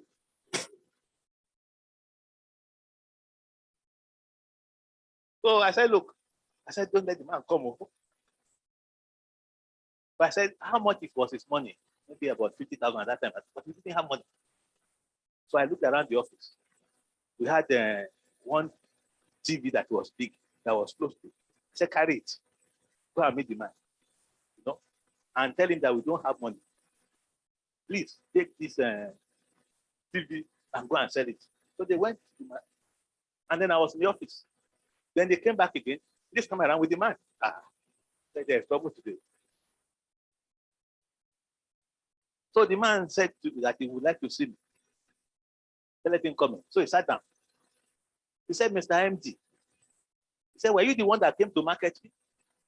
I said, no, sir. He said, I was passing by here. I saw the name of your company and I came and I put money here. Say, yes, sir. Say, you have been paying me my interest as and when due. Say, yes, sir. Say, now you have problem. You now told them to bring your TV to my office. Say, is that how human beings behave? Say, should you not wait and let you see how you're going to sort out your problem? Say, I won't take your TV. Say, we are going to wait until this problem is over. I wish you were Mr. MD. People will have told you that the Igbo man will die for money. Then, a few weeks later, one of my cousins who had money with us called me. Said, my friend, you have not paid our money. Let me tell you, don't see this money. When cousins begin to fight, they won't know. My cousin was going to fight me over his own money. The Igbo man I was not afraid of came and said to me that he will wait until the problem is solved. In problems, we understand human beings. What you think you knew before, problems will dispel it. There are lessons in that.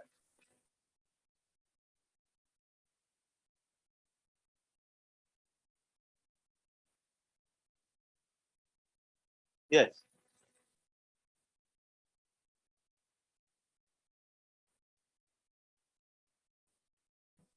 Thank you so much, sir. I think I've learned this last one.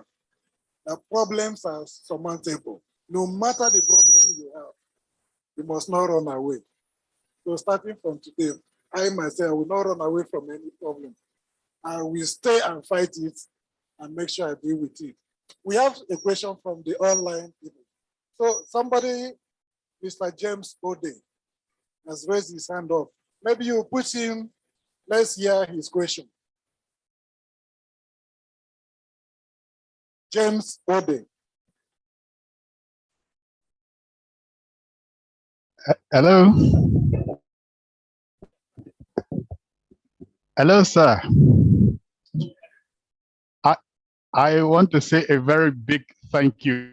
For the very first time, I have had very strategic insights into living as a human being.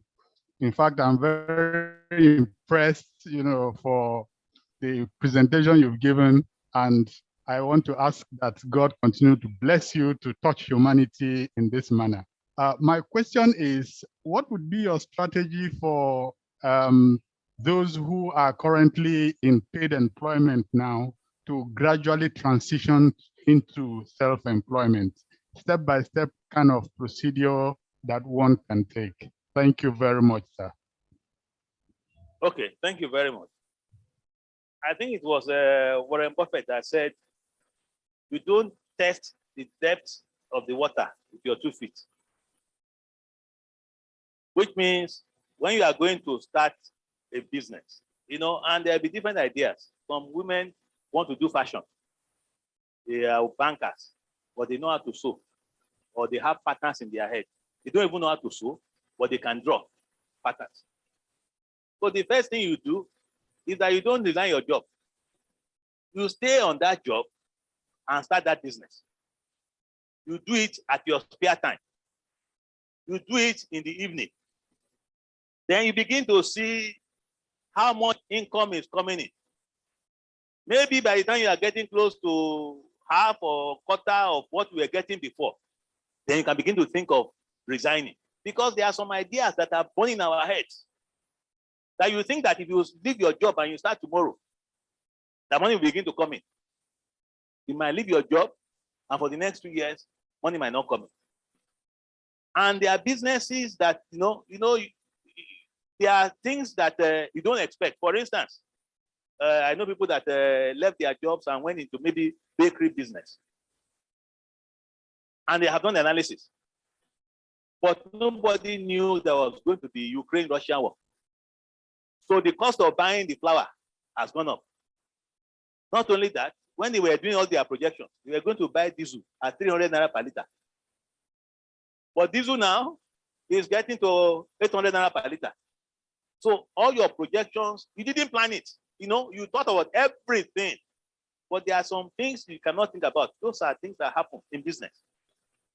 Some of them now are having problems. And if you now say, okay, it doesn't matter, I will just add the cost of the diesel, add the cost of the bread, and the cost of the wheat and flour, and just produce it.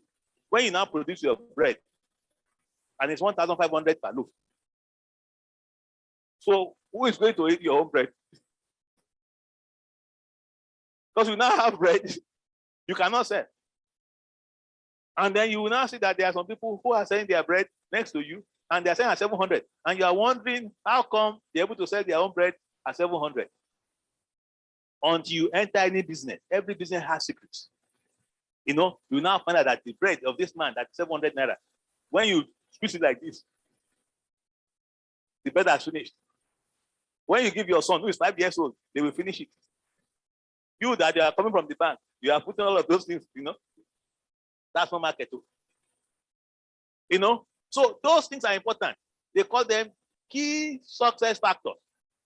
Let me tell you, when I left cocoa business because I couldn't cope with what they were asking for, I felt it was wrong. So I paid the money and I left the business.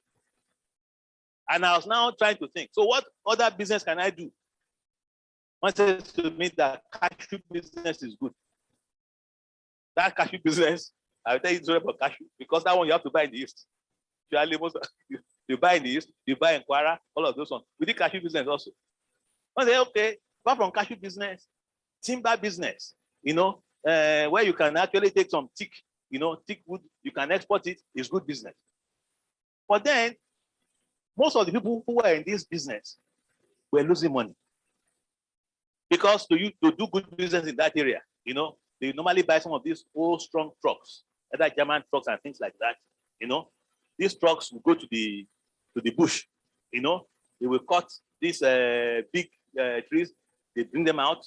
You take them to the sawmill to go and make plywood and everything. But usually people find out that at the end of the day, they're not making money. Why?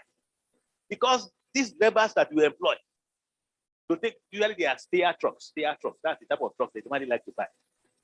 These people who enter the bush, they come back after 1 week. They will come and tell you that when they enter the bush, that the truck got stuck. Maybe it was rainy season and they couldn't come out. So they have not brought it, or they will bring one. When you thought that they will have gone 3 times, they bring one to you. Or they say that the engine had problem, or something happened to tire. So they will come back and keep on asking money from you. So the people will lose money. But there was one man who was making money. One of his friends went to him, said, look, boy, we are friends, so all of us are losing money. You are making money. Can you please let us know the success, the secrets of your success? Said, no problem. Say, I will ask you a few questions. So he asked him, said, so when your drivers go to the bush and they come back and complain that there is no market, something is good, what do you do? Say, I don't tolerate nonsense. I just fire them. I just sack them and take other driver. Say, I don't sack my own drivers. Say, you don't sack drivers. Say, I don't sack them. So where do you take your own drivers from? He said, from the same place people take your own drivers now.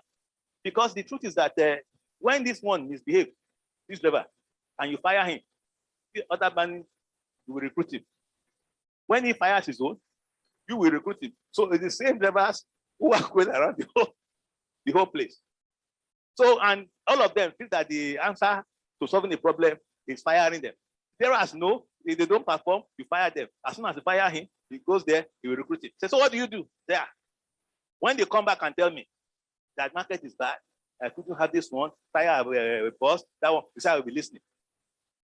So when they are finished, I will enter into my workshop. I will come out with a jack. I will take that jack, I will knock it on his head. Blood will come out. As blood is coming out, I will get off physically. I will wrestle the driver to the ground. So the drivers of this man, they call the Oga. They say this man is a thug. When drivers are calling the Oga, a thug, the type of guy that he has.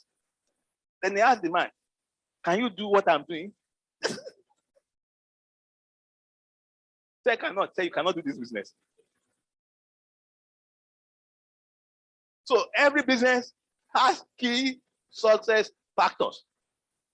Until you enter the business, then you will know what you need to do. If you can't do that, you can't make money. That's why the man is making money. And people don't go away. They call him dog. The man himself is tall, he's huge, so he fights like a dog. So if you're a gentleman, you put on white tie, white shirt, red tie, and you go and buy a steer truck and give a driver. They're just making them rich. So you must know. So these things are important. When I, because I love doing business. So when I go to a place and I see something that I try to check. Before I got married in Surulere, there was a restaurant. The man had an idea that he can do 3 square meals for bachelors and spinsters at a good price. So I was not married and nobody was cooking for me. So I love to go to that place. So I'll be looking. I will sit down. This man has good ideas. We look at people coming and going. He's making money. One day I was on leave. During the day, I went to that restaurant again. I sat down. Then I saw that the owner came in, young man, an accountant. So on the way to work in the morning, he will come. Why? He will come with chicken. We supply chicken to the place. Those days we used to have minerals in bottles. You have crates. So you come with Coca-Cola, you come with Fanta, we drop them. Then he will come back in the evening. You come and do stock taking. We balance the books, but he was not making money. So I was asking, I said, look, my friend, you have a very good business. And so look at people. I said, but I'm not making money. I said, but how are you not making? I said, my friend, you want to know this business? Say, only God is helping us. I said, in the morning before I go to the office, I come here, I bring chicken and put in the freezer. I will know how many people they can serve with it because we cut it. It can be 4 parts or 8 parts, Coke and everything. So after he has gone, he has now discovered that the staff will bring their own chicken also. So they won't touch his own chicken. He's still in the freezer. After he has gone, he has left his own Coke and his Fanta. They will bring their own Coke and their own Fanta too. They have their own vouchers and receipts also. So when you go there, This is full, but the man is working for the people, but the staff is the one paying the rent and overhead. They have no overhead. They are selling their own chicken. So when it comes to do his books, the books will always balance. So control also, the control of Nigerians is different from control of London. So if you come from London, you are saying you are counting Coke, you are counting, you not make money. So I will advise that you stay in that place until things open up and the business will do better. Things can change.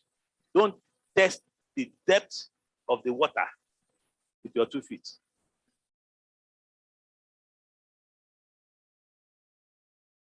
Okay, thank you, Mr. James Ode. There's one leadership training CVA used to do, pre-retirement training. Those who are about to retire from their job, they undergo that training prior to retirement. Also, people who want to start their own business, they also go through that training.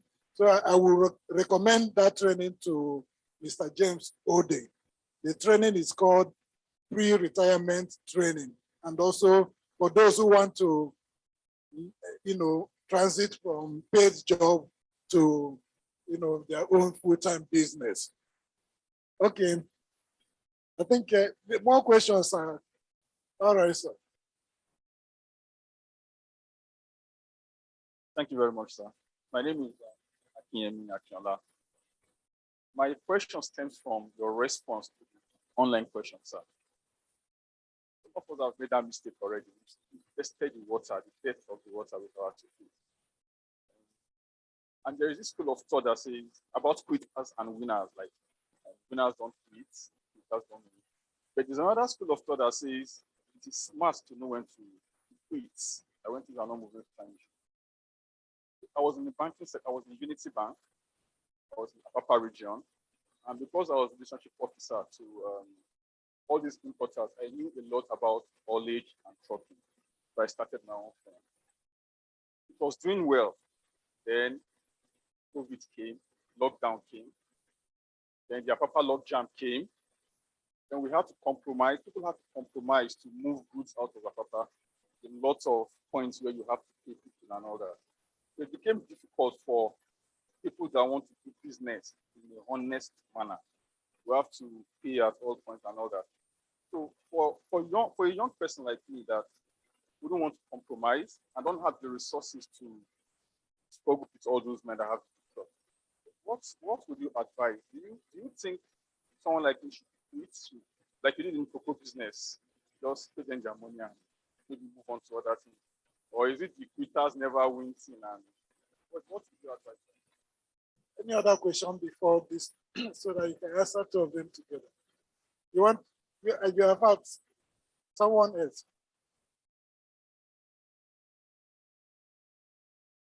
Good afternoon, all. Thank you very much, sir, for the wonderful input.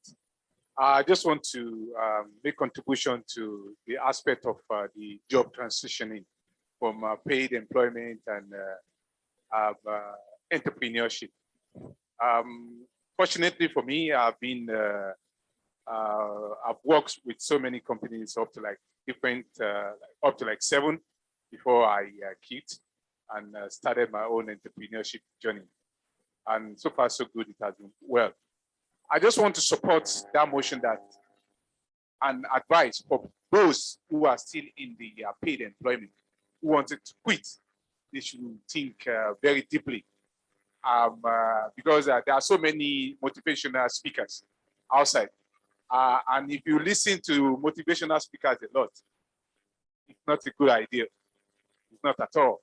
So it's very ideal and important that you look very deeply, think very deeply, up to like 20 times before you quit that employment.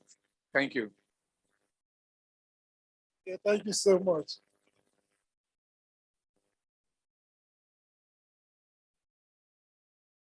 Thank you very much. You helped me to respond to part of the questions that was asked. There are many people that are motivational speakers, but it's not a matter of speaking, it's a matter of doing. People who have not gone out there to do business, especially in Nigeria. Doing business in Nigeria is something different. But I like what you said. You are being honest. You said, look, what we are saying, the horse has left the barn already, saying that I should not test the waters with both feet. It's too late. Because already, I'm already in it. I've taken money, I bought trucks, but then after I bought trucks, coronavirus came, a papa congestion came. I know that they normally have this system where before the truck will go in, Lagos State try to solve the problem. They will spoil the thing so that they can take bribe before you can go in. And then coronavirus has changed the face of business, and it has changed it forever. Coronavirus, they are winners and they are losers. They are winners in IT because people before, you have to travel to go and do a lot of businesses. Those businesses now is on Zoom, and people have not gotten used to Zoom that even if they are calling for meeting and they say, why don't you just do it on Zoom? It's nothing that is strange anymore.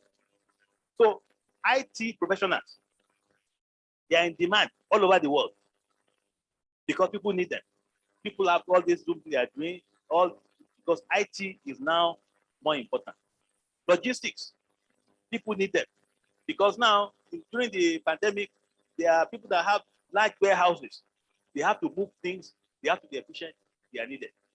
But there are areas where coronavirus caused a lot of problems. Entertainment, film industry. How many of you have gone to watch film recently? It is even now that they try to watch film. People that took money to build film houses, those film houses were, in fact, under the law itself, you cannot even have people sit down before they now start getting the law. People that had restaurant business, bad time for many of them. Transportation in the type that you had, very bad. That is why we need to always review our business. So now you had trucks already. In fact, if you had told me that tell most bankers, they cannot handle transportation business. Bankers that stay in the office, transport business, they kill a lot of people, heart attack, and high blood pressure. Because when you say, where are you? The man will tell you that it's on the way to Oshodi. It's a lie. It's very close to Ibadan. It says on the way to Oshodi. So you even have to have, the people that do it very well, the Indians and the Lebanese, they have software, different kinds of things. All those vehicles are tagged. They from their offices know where those trucks are. When things break down, it's a money business. So when you have your own that you have to rely on, in fact, sometimes you get a mobile phone, the phone will not work. When you're calling them, say, sir, how are you, sir? Sir, say, like, I can't hear you. Can you? And these are the guys you are going to rely on to do your business. So it's tough. You need to sit down and ask yourself, is there a future in this business? If there's no future in this business, it may be time to say, look, let us think of how we're going to sell these crops. Get what we can get out of it, and reduce your debt. Or put the money in another business.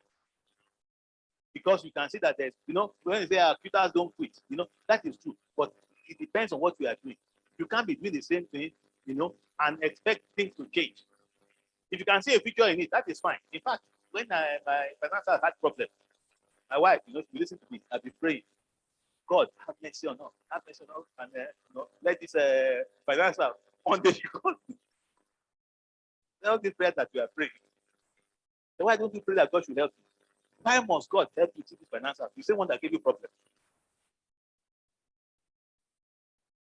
I said, well, if I don't get money from this finance house, where can I get enough money? Salary cannot pay. The only thing I could see was that this is the same place that I will have. But when I began to pray that prayer, other doors will open. So sometimes, just pray that God should open doors for you. Doesn't have to be. Part of it was looking for employment. Part of it was, like I said, being flexible in how, we took care of the problem. And that one also opened doors for us.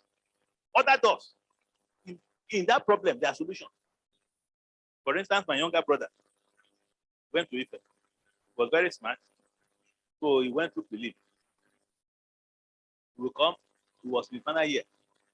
He came to me, he took money for projects. I gave him money for projects. And then a few weeks later, relative called me from the battle. Say, have you seen your brother in the papers? My brother's name. Say the paper. Say University of Ife published one advertorial that there are some students that they have rusticated who have not left the university. Their parents are not aware of it. So they actually published their name. And his name was there. So this guy has been rusticated from about year one. He didn't tell us. He still came and collected money for project for final year from me.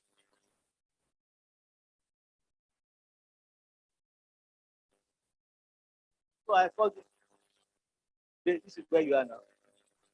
What's the future? You enter through credit, which means you went out with your TC. So when they rusticate you, you are back to suicide. That is the lala with that word. So I said you are back to suicide. Even if it's that you did, for you to continue, you have to do jam. Are you willing to continue? Say yes. The rabbi said that school down. Jam. Say I did jam. Say he wanted to do account. But what that point of the University of Lagos account? They came back to me, said, hey, yeah, no jam, but this is the problem. Do you know anybody in University of Lagos? So I thought of it. There was a lady I knew in post office. So I gave him a note. Go and meet today. We go to the University of Lagos. So we went there. There were so many people trying to get it, but they took the card in. And then they said that they just came back to tell me. They just came and called his name. Say, where is this man? From Mr. Kuto. Say his name. Say, what's the problem? Say, don't worry. That was how my brother got admission to that office. It's already finished now. I'm talking of years ago. He's already done his account. But how did I know that lady? That lady was one of the customers of my finance house. When the finance house failed, we were still paying out money. When I said got an employment for my salary, I was still sending her money. So when I sent a card in, he remembered who sent him. So I told my brother, I said, do you know why that woman called you out? If I had not paid that money, he would not help you. So even in that crisis, there are bright moments like that. So business, you can learn a lot of things, but there are times you have to retrace your steps. This one, you have tried your best, you have done your analysis, it's not working, put the money somewhere. Trust. After some time, your truck will be, this guy will be tired today, tired tomorrow. You even get a cargo, it's a problem. And then you go to the big companies. You see that if you want to get a contract from Nigerian Fuel or from Flour Mills, you say you have 400 trucks or 300 trucks. You don't have money for 300 trucks. You can't compete. So, you do another thing. And bankers, I tell people start jobs. Bankers, they are the worst people to start business. We have been spoiled in the bank. So the first thing we do when we start business, we look for big office, like the one we used to have in the bank. We spend money, we get big office, we paint it. Most customers don't go to your office. So you start out small from your bedroom. Your letterhead, everything. You save a lot of money. And then you begin to look, but no, that's how we start. You're going to start business, you start small. Don't put all of money into all of those things and then you don't have money to trade. Learn from our brothers from the East. Say the wise man came from the East. When you see an equal man, motorcycle, he has money for a car. But he won't buy the car. He buy a motorcycle and put the money in the business. When the equal man buys a car, buy a few trucks. They have learned over time. No, you don't chop your working, you don't use your working capital money. Don't chop it.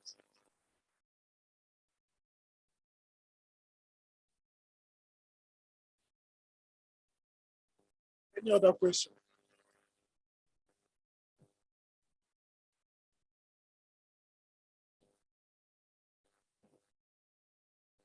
Me again. So thank you so much for your contribution. I really learned a lot from questions you've answered. I have a non-profit organization called Better Day Development Initiative. So it's a passion is there. Like when I was growing up, I was part of those that enjoyed the UB Universal Basic Education back then in 2006, 7. So I said, okay, when I grow up, I'll create opportunities like this for children in the rural areas who did not have this opportunity because I grew up in Benue State in a rural environment. So what I'm trying to say is this, growing up, I need to work, I need to make ends meet, and I need to run a non-profit.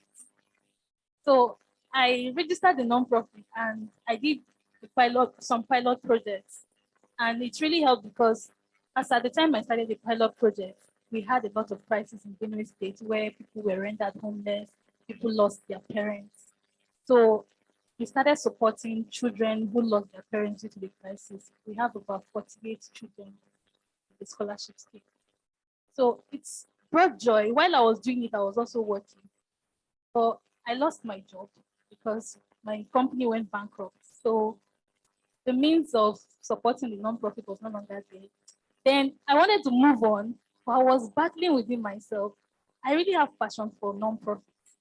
Well, how do I push on to the nonprofit? That's another aspect. Or should I continue working? And so it has been a battle. That's but look at it from this perspective. This is where my question is going. So while working for this company, I came in as an amateur, like I knew next nothing after NYC, so I wanted to learn and gain skills. But then the company was growing at a very fast rate and they needed professionals to come in to scale. And I'm loyal. So when it comes to business or as an employer, if you have staffs who are loyal, do you pick staffs based on their loyalty or based on their efficiency?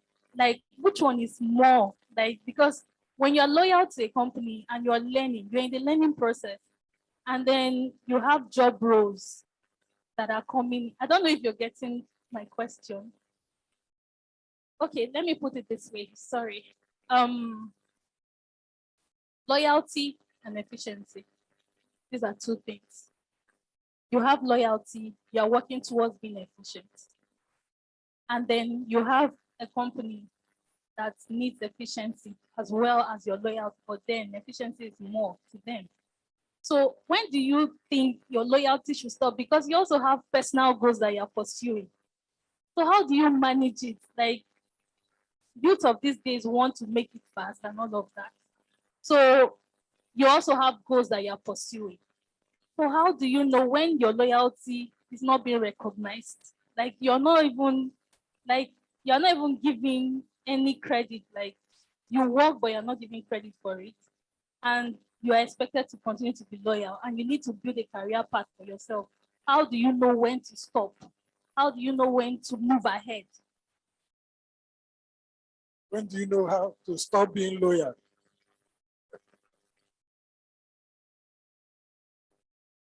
Okay. I think he has a lot of things going through our mind. But let me try to answer the things I believe I know what you are trying to ask. You know, each employee must also do an assessment of yourself. You are in a company that requires people to be technical, and you're not technical. And you are expecting that your loyalty will give you promotion. There's a limit to how much promotion you can have. So that person needs to improve himself or herself because that job demands it. Because when things are not going on well, and they want to lay off people, they are going to start with people that they think they can do without. You know, you have to make yourself, you know, an employee that an employer will want to keep. So that is why you have to improve yourself. You know, you cannot live your life and say, because even the person that you are loyal to, it might be an individual. The company's goals, the person can even move on. He can join another company. What is going to happen to you? So you have to do yourself a lot of good by ensuring that you are well trained and you can work in that place. Or that, in fact, nowadays people should be multi-skilled. That's the world that we are in today. No, and the women cope better than the men. You know, so you see a woman now, you say, well, I'm working in this company, I'm in sales, but in my spare time, I have done some HR certification. You see them do certification. Because they know that if something doesn't work here and they have to go, there is something else they can do. Most men don't think like that, but men have to think like that. Which is why in this new economy, there are more women who are employed than possibly men. And it's creating problems all over the world, not only in Nigeria. They are saying that in America today, most of the breadwinners have now become women. They have second degrees. Same thing in Nigeria. There was a day I went to Babcock. We have a parish of the team in Babcock University, outside the university. You know? So the day I went to preach there, it was very close to graduation time. So the pastor said to me, Pastor, since we are here, we have some of our students who want to graduate. Can you please pray for them? Let them come out. So we were coming out, we were singing for them, they were dancing, about to graduate. And I was looking at all of them. I didn't see any man. They were all women coming out. So I asked the pastor, I said, Babcock University, you take girls only university? He said, no, but they are about 70% female. And that is also reflected in the people in the church. If they are 70% female, then you have fewer men who are even Christian. So when you see all of them like they come out like this, you just see about 3 or 4 heads who are men. And when they are calling for people that are going to get prizes also, those who are coming forward, they're mainly women. So the men have to do something. So you have to do that. The reality is not, when it comes to job nowadays, it's not reality, it's what you know. That is why Nigerians now, this man is saying that he doesn't, his truck doesn't have people for his having problems. In London, they are looking for truck drivers. You know that? In Germany, people are, after coronavirus, truck drivers who have noticed that they didn't work as much during coronavirus, they have left that industry. They have gone somewhere else. So Britain was, if you go and check on the internet, they were giving visas for special people from the EU to come and drive trucks in London. That's how bad it is. So this one doesn't have job here. Over there, they're looking for truck drivers. Now, any company worth its salt in Nigeria, today, they are losing staff. We're losing staff in IT, losing staff in accounting, losing staff in legal. No, one law firm in Nigeria, one of the big law firms, about 20 of their staff has gone. Lawyers, IT problem, doctor, nurses, even those ones, they can probably even travel without visa and get visa on arrival. So it is skill. If you have skill nowadays, people are taking them. Canada, UK, everywhere, they are living. So the best thing under this economy, this new world that we are in, is skills. Once you have skills, you become international. So you don't have to look at one mentor in one company. When the whole place is open up to you, they are a programmer now, people are going to rush you. I even tell people, I say, look, some of you are looking for jobs in my church. You read Yoruba or Igbo. You wanted to be a broadcaster. Who's going to recruit you? You better go back to school and do nursing. The 3 years we are spending at home looking for a job, you will have finished nursing. And you have a job. Rather than say you are waiting. Go and sit down and do research. Where are the areas they are looking for people? Can I switch? And if you can switch, you can switch. I said, look, if you have the brain to have BSc physics, I'm sure you can do computer science. So go and look for money and go and get some certifications. and change. You are a teacher before, they are paying 50,000 and they're not paying regularly. Physics, and you have brain for physics. You can change that. You can use the same brain to do computer science. You can do nothing. Go to a university where they do nothing in Nigeria. As soon as you are finishing like this, there are people who are about to recruit you to go. If you help your family. So when you say there is no job, it's because you're not, you can even learn new languages. You know, people say they don't have money. I say you don't have money. There are some countries, some of those before the started war in Russia, Ukraine, and the others. I have people from my church who are going to Scandinavian countries, Norway, Sweden. You know, some of these countries have scholarships. So if you can study the language, you know, and you will get scholarship for your master. So it's not only money, it is just applying your mind. That phone in your hand is a world of opportunities that you can do. A lot.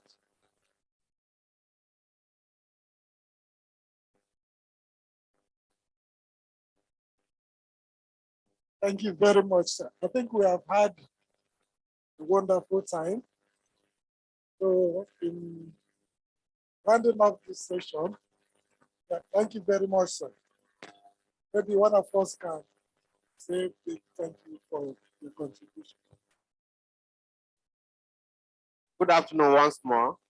My name is Unlo Modestus. I work for CVF for almost 10 years. And before then, I've been able to, I was a friend of CVF. I still provide support for CVF by the side. So I have to say that in all my years, we have had sections of role model forum. We have brought almost all the MDs that you can think of.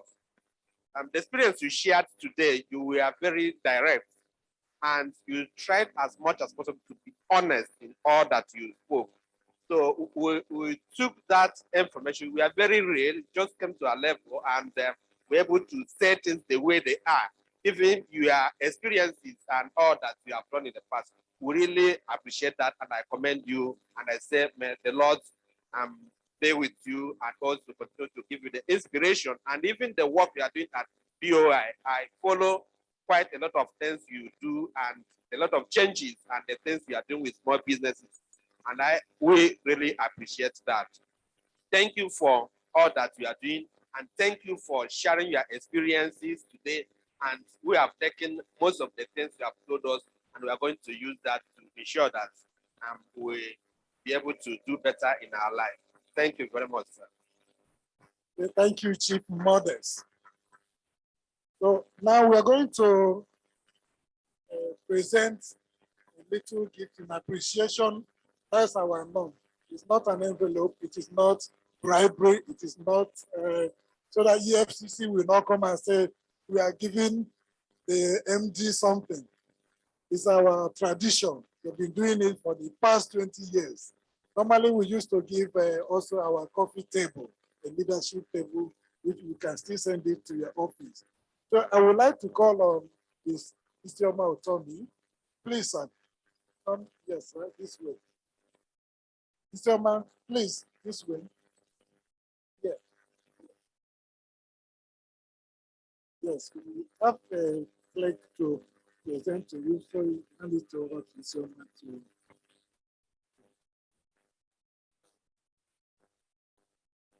Good afternoon, everyone. Thank you so much for being here. I'm so appreciative of your time, sir. So this is an award of excellence to an exceptional leader, and CBL presents this award to Mr. Olukayode Piton in appreciation of your commitment as a role model. This is from CBL on Saturday, the 10th of September, 2020. Thank you so much, sir.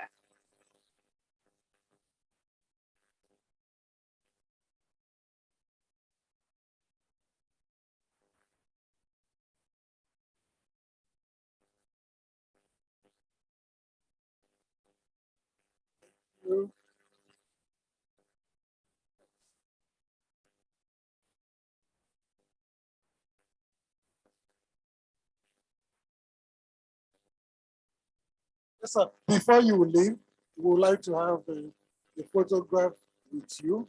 And then after that, you are free to go, sir. Yes, sir. Thank you. Let-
So thank you so much, sir.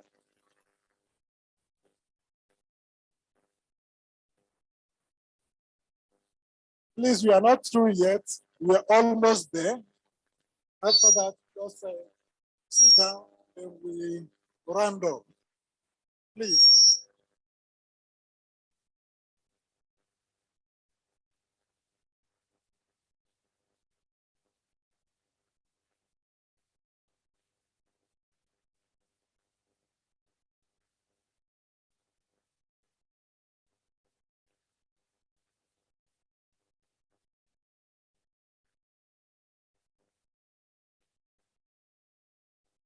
Okay, I want to also announce to us that on the 29th of September, we are here back for the Leader Without Title, LWT, in the oil and gas industry.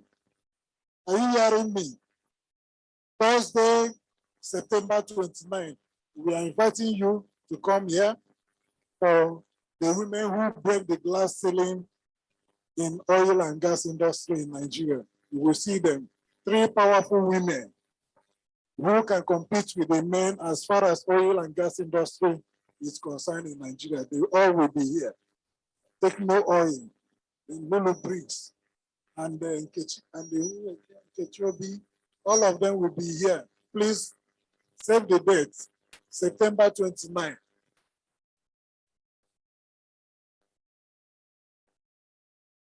Come, we'll send out the invitation, but you have already invited you now.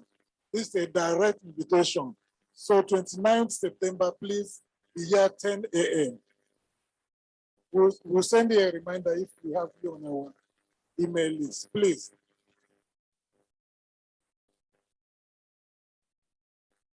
We have a refreshment for everyone. Before you leave, make sure you have a pack.